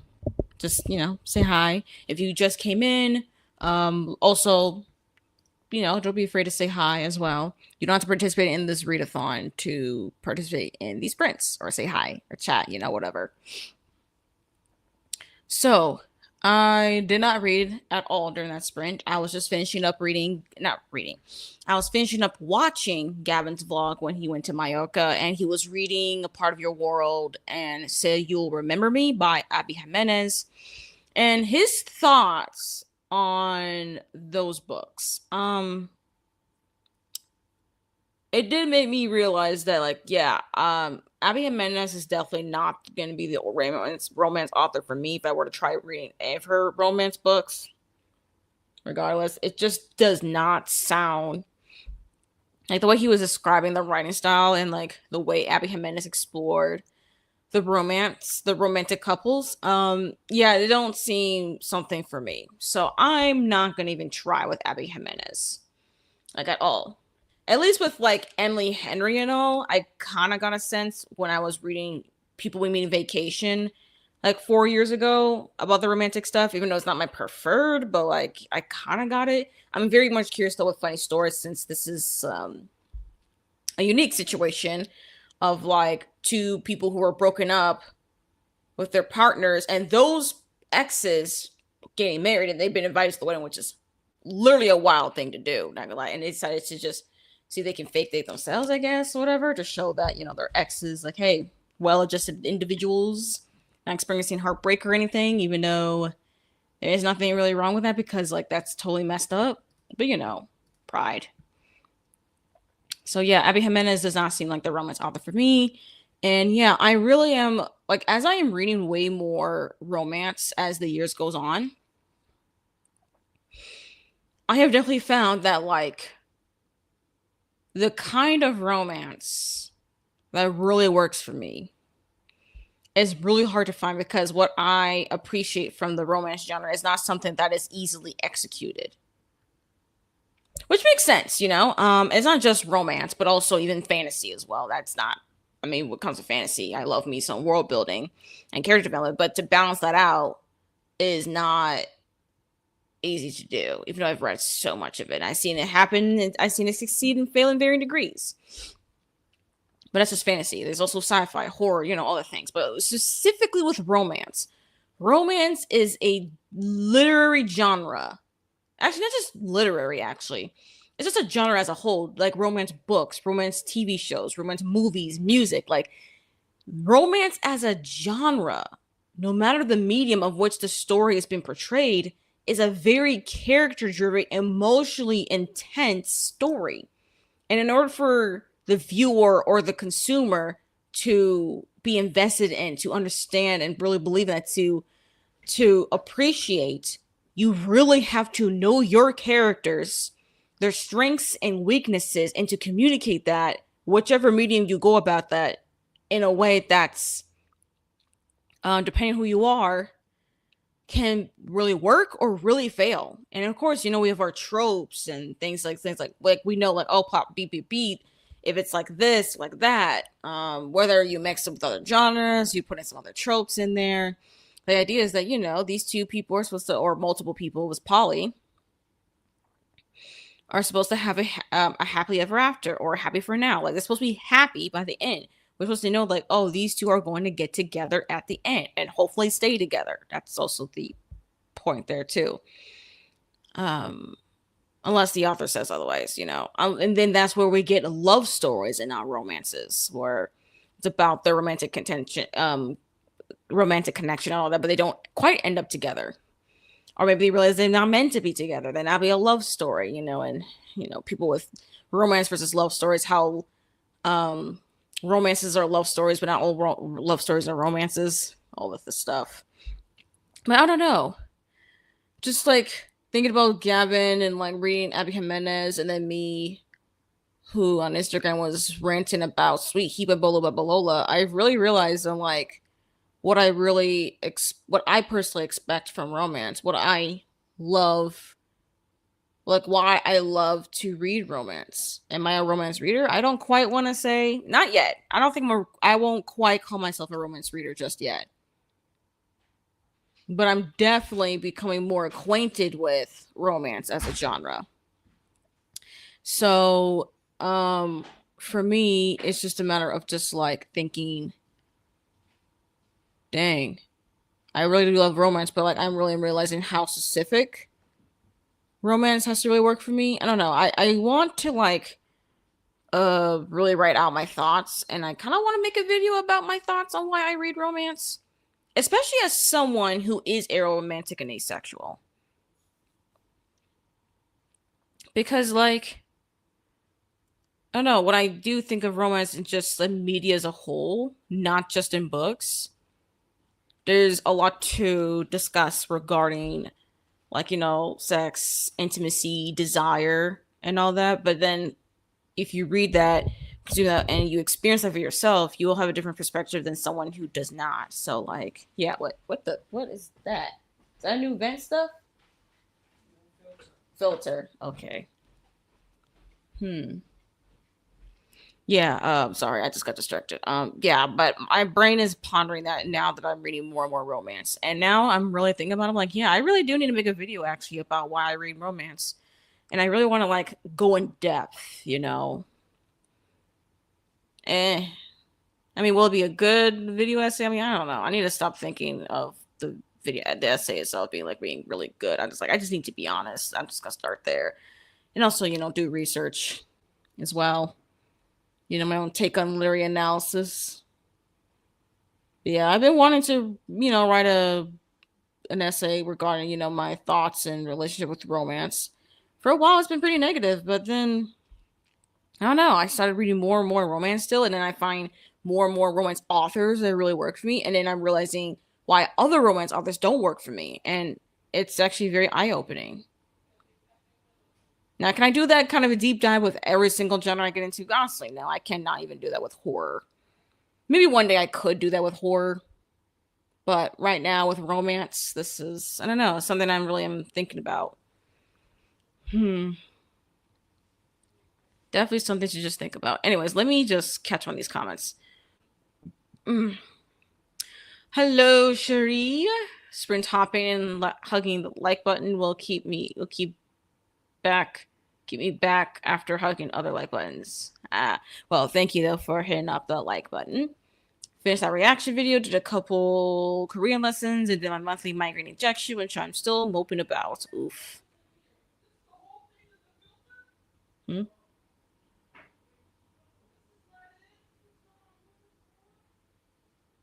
Oh dear. Okay, my mom was just talking about. Sorry, I just got distracted. My mom was just talking about our filter because that's probably why our heating and cooling is just not really working properly, which makes sense. So yeah, I got figured out. Something about your migraine injection. Oh jeez. Now you gotta do the injection now. Gotta do the thing, but yeah, not fan of needles stuff like that though. Finished working. Now I'm trying to continue with A Little Life. It's for a book club. Good luck, Pauline, on that one. Honestly, if I was in the book club, I'm like, yeah, I'm skipping this month. I'm not doing that. No, thank you. But also, it's gonna be like a group effort. It's like, look, y'all, this is a group effort. Okay, we cannot abandon ship. We can't abandon ship. So I get it if you just trying to continue, but also, don't feel pressure to not abandon ship. Yeah, I do not envy you at all. It's interesting, but whoa, the suffering is intense. Yeah, really, really intense. Oh, whoopsie. Did I just skip a whole 221 pages and 23 chapters? Wait, what book are you reading, Elena? I don't think you mentioned what book you were reading. Book club is the only way I can read this book. Yeah, honestly, I can see it. Because any other content, there's just no way. But fair enough. Okay. Well, at least by the time you're done with the book, you have something to talk about with a group of people who've also suffered with you. So, suffering together, I guess. Um, happy 41%, and then reading Phantasma by Kaylee Smith. Okay. I've seen that book. I've seen the cover of it. I think Jan from Giant Agaton read it and really loved it. And then there's a sequel that came out this year. It's purple. It's called Enchantra or something. Yeah, there's a sequel. I don't know if there'll be a third book. I don't know how long that series is. Yeah, I was hoping I find meds that helped before I had to resort to needles, but I've actually had some better head days since starting the injections. Oh, okay. All right, well, that's good, though. You're finding something that really works for you. But yeah, it sucks that, gotta go with needles. But I am glad, though, that at least you're having better head days with these injections. Going points, yeah, just like, oh yeah, let these sprints. Good for the brain. Yep, good for the brain indeed. Helps to focus. Especially regarding the readathon, just to get the brain to just force yourself to just focus on reading for a little bit. Although right now my brain is like, we did enough reading. Which, yeah, you know what? True. My brain is tired. It's like, yeah, we did enough reading. We don't need to keep pushing ourselves to read more. Because if you push yourself to read more, that's how you get the slump. So, gonna listen to the brain. Yep. All right. What was I doing before? There was another thing. Oh yeah, I was also looking through journaling stuff because I wanted to make sure I set myself up to do some printing. It might be a little bit early though to do any printing since the month is not over yet. But I do want to print some stuff. I'll have to wait. But yeah, I really do need to update though my reading journal. Now that I'm also adding these movie reviews and TV show reviews, I really gotta get it moving on there. So I think because right now I'm trying to think for how long the next sprint is, and I'm also trying to figure out when to end sprints. Maybe the next sprint will also be our last sprint. Yeah, I think the next sprint will be our last sprint. I'm just trying to figure out how long to make it. I want to be over an hour. Like I want to be a long while. We do have enough time on the ambiance video as well, so that'll be good. I don't have to change ambiance. Because right now it's almost 6.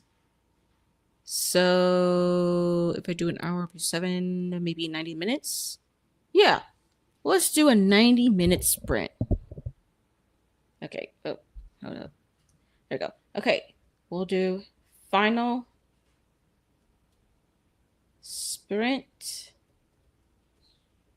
Oopsie. There we go. 7:30 p.m. Central, which is 8:30 p.m. Eastern. That way, it's not too late. It's still enough time before, time for people to have dinner and stuff. But also not too late. Yeah. Coolio. Okie dokie. Let's get started. All right, y'all. Cool. We're going to start our final sprint. This is going to be about 90 minutes. So, if you need to eat, you need to go someplace, you need a shower, finish up something, finish some work, finish your book, if you're journaling, whatever you got to do, we got 90 minutes to do it. All right?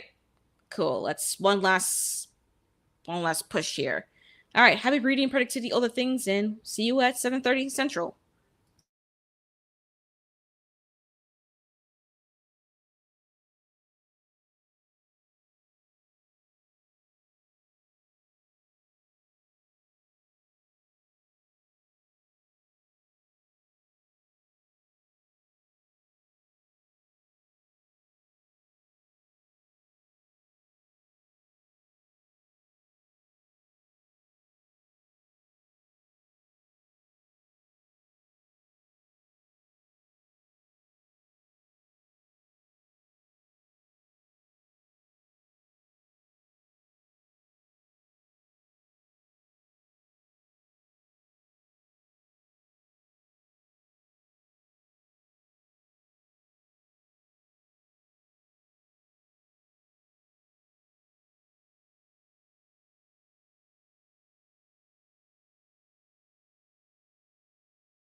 Salutations, y'all.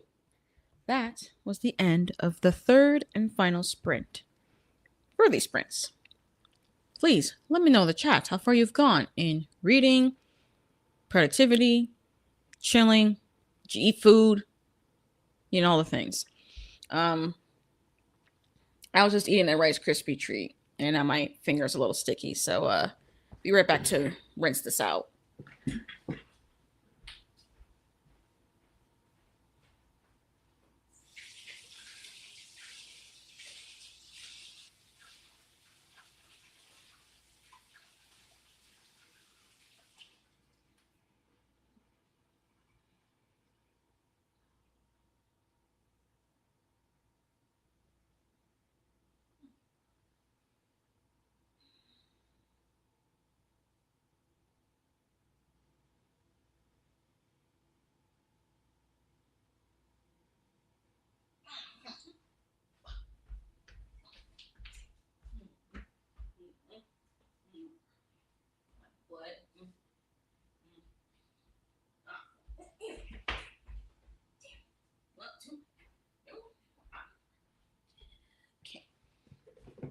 Okay. All right. Just did that. All right. So in the sprint, I was watching, still catching up with some YouTube videos, but then I started to go back and on my reading journal and finally continue writing my review of the Buffalo Hunter Hunter. So that's the one I need to really finish writing for July. And then I need to write reviews for 3 TV shows. So I was watching, actually I was watching for the first time and also rewatching 3 different shows in their previous seasons. So yeah, then I need to finish writing my review for Sweet Heat by Bolo Babalolhan here. And then I watched 2 movies last night, so I need to update for that. And once all that's updated, then I'm kind of free for the reading journal.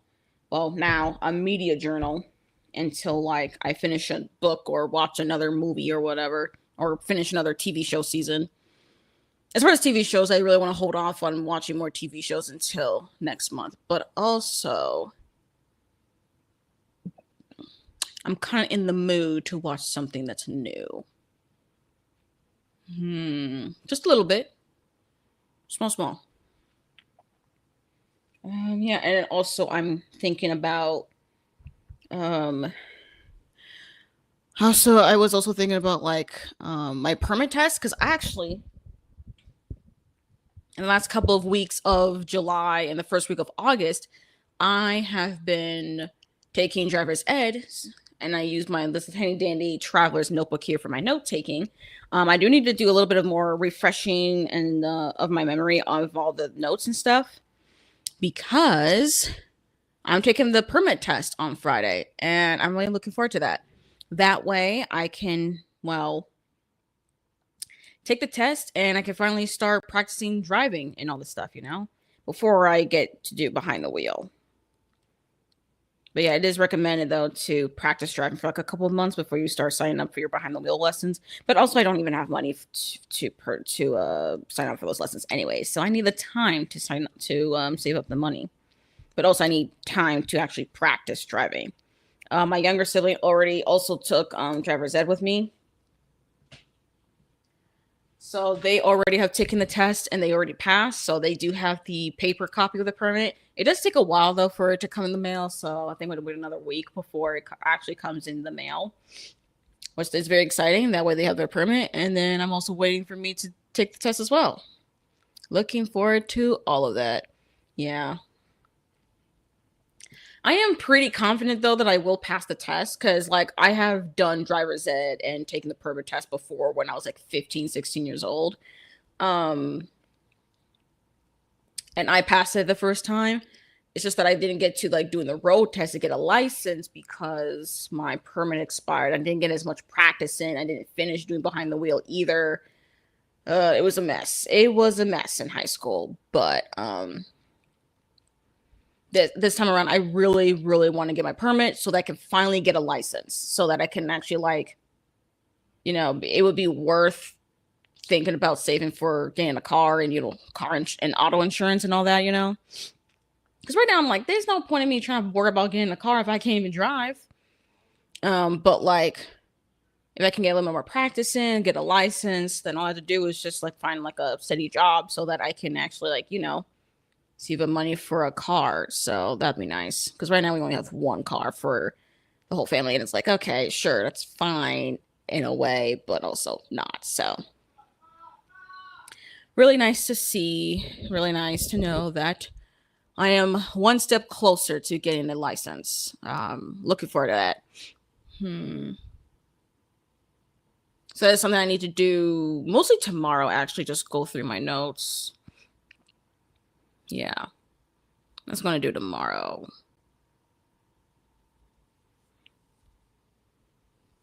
Sorry, there's just stuff in my eyes. Let me catch up on the comments real quick. Hello, Paula. Just finished your sprint. Oh, you were sprinting. Cool. Just gonna head to bed. Had to pop in and boop the like button before I went. Oh, thank you, Paula. Very appreciate it. Last few sprints has been feeding and putting the babies to bed. Sounds about right. And trying to finish the chapter of Silver Under Nightfall. After this, I'll have less than 100 pages left. All right, let's go. Whoop, whoop. Less than 100 pages left. Oh, I love that feeling when I have less than 100 pages left in the book. I just feel like, okay, time to get the steam rolling. Had dinner and watched another K-pop Demon Hunter reaction video. I've read the first couple of chapters of Book of Nights so far. Uninterested, but like that the cat is named Lucifer. Okay, that's kind of funny. That's actually kind of corny. It's a corny name, but it's kind of funny at the same time.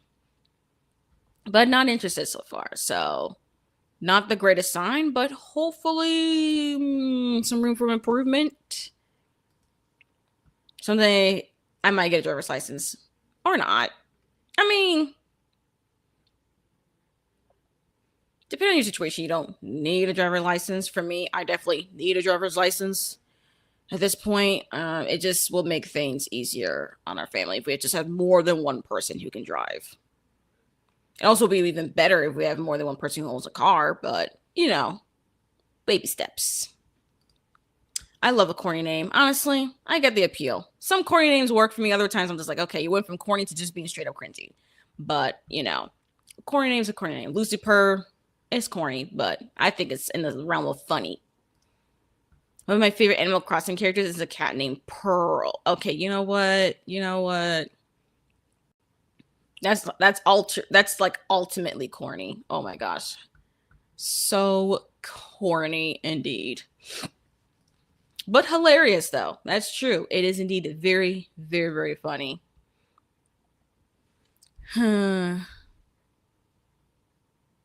But yeah, y'all, that's pretty much it. That's it for these sprints. Thank you all for joining me for these sprints. Thank you for anyone who's also joined me for the sprints that even kicked off the readathon. Also for joining me for the end of this readathon. Also, thanks to Jan from Jag Agathon for hosting this readathon for the 4th year in a row. I'm here for all the things that is the full moon readathon. I literally love participating in this readathon. It's very fun. Always here for the vibes of it all. As far as the prompts, I read more than I thought I would during this readathon. I didn't read a single thing on the TBR, but you know what? We have learned to accept the futility of the fact that I was too overly ambitious at the time. It is what it is. But yeah, that's it though for this readathon. It was really fun. I'm glad I collected a character, the Grim Reaper, so very happy about that. I read A Mouthful of Dust by Niveau, Sweet Heat by Bolu Babalola. Both of them were arcs from publishers, so that's actually really cool too to get through my obligation reads. And even though I wasn't reading this stuff, I still managed to read 2 books for a readathon. 2 books in an 8-day readathon is quite impressive, so I gotta pat myself on the back for that one. I mean, my dog name is Pearl. Of course, that cat had to be a favorite. Well, yeah. Makes sense. I'm nothing if not entirely predictable, and that is okay. Thanks for hosting sprints. It was so fun catching up, right? Honestly, I didn't realize how yappy I was for these sprints. I haven't been this yappy in sprints in like a while, and I don't know, and I have no idea why. But maybe this is a sign of the fact that I'm finally getting out of my reading slump. Like, I don't know. Thanks for sprints. Thank you for joining us, Paulina. But yeah, I do think I'm starting to get out of this reading slump, which is great and perfect timing.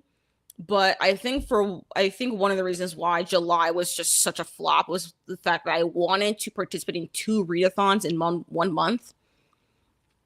Yeah, I can't do that. Like, if I want to participate in so many readathons, I just had to participate in no readathons because that was just a mess trying to do 2 readathons in 1 month. Like the Terror Readathon, which is month long, and then July Noir, that's only 2 weeks. I thought I could just do it, but no, it didn't work. And clearly I crashed and burned pretty bad. Thankfully, I had like really good books for the most part in July. But yeah, I'm just gonna learn to like, take it slow with the reading. Just if my brain is like, okay, we kind of tired with reading, I just won't read. Even if it's regarding a library book, just keep it moving. We'll get back to the library book if it's important, Is what it is. Thank you for sprints. Thank you, Julie, for joining us. But yeah, as far as any more sprints, like the rest of the month, I don't know. There's plenty of time before the month is over. Maybe I can host some impromptu sprints before September. I don't really know. But one thing for sure, though, is that I definitely plan to have sprints on Labor Day. And that'd be September 1st. So that'd be actually a great, actually, that'd be really, really good, actually, to host sprints on Monday, September 1st. Start of the month, it's Labor Day weekend. A lot of people will be home. Well, most people will be home. Some people still work on Labor Day. But, definitely expect sprints on Labor Day. And it's also Labor Day is also really close to like my booktube anniversary. So it's going to just I'm going to just like have sprints overlap like that. It'll be Labor Day sprints, but also booktube anniversary sprints at the same time. So yeah, even though the anniversary itself is actually September 5th, but let's be honest, September 5th, I'm not even thinking about booktube. I'm thinking about like, I am thinking about American football because there's actually going to be a game on September 5th. It's going to be on YouTube. So like, yeah, I am not even going to be, I'm not going to even focus on like reading at all on that day. So yeah, September 1st for sure for sprints. We'll see both other sprints, for those who participate in the Magical Readathon. I know there's the all-nighter, so there's that. But yeah, I do look forward to hosting some sprints in September, October, November, December, all the things. And we're getting close to the end of the year, y'all. We're getting real close. So it's definitely time to start thinking about how we want to end the reading year, how to end the year in general. I know for some people it's a little bit early to be thinking about that, but I always think about that when we get to September. Like September, I'm thinking like, oh, like next year is coming up so quickly. Like, damn. September, October, November, December, y'all. I'm already pretty excited. All the burr months. I'm here for the burr months, and hopefully it'll be cooler. It'll be less humid. We can actually deal with like actual autumnal weather, because that's what I need right now in my life. I need autumnal weather. My gosh. Let's go to noon to 8:30 on Labor Day. I'll have to pop in during my break. Aw, that sucks. Damn on that one.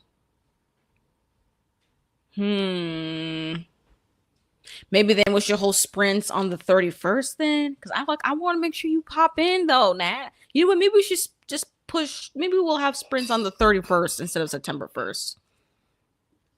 I don't know. We'll have to figure it out. At least I'm not closing though. Okay, but still though, noon to 8:30 is a long day though. I'll have to think about timing. We'll figure it out. Look, around Labor, basically just expect sprints Labor Day weekend, whether it's the Friday, Saturday, Sunday, Monday. One of those days, we're going to have sprints. So, yeah, expect that. Thank you all for joining me. Hope you have a good rest of y'all's day, evening, night, dusk, dawn, night, morning, things. Hope you all just go rest of your day, whatever time zone that you are in the world. And I hope to see you all whenever I upload a video. Hopefully that's soon. Or whenever I host sprints, which will definitely be pretty soon. Just not scheduled yet. But yeah. Anyways, bye.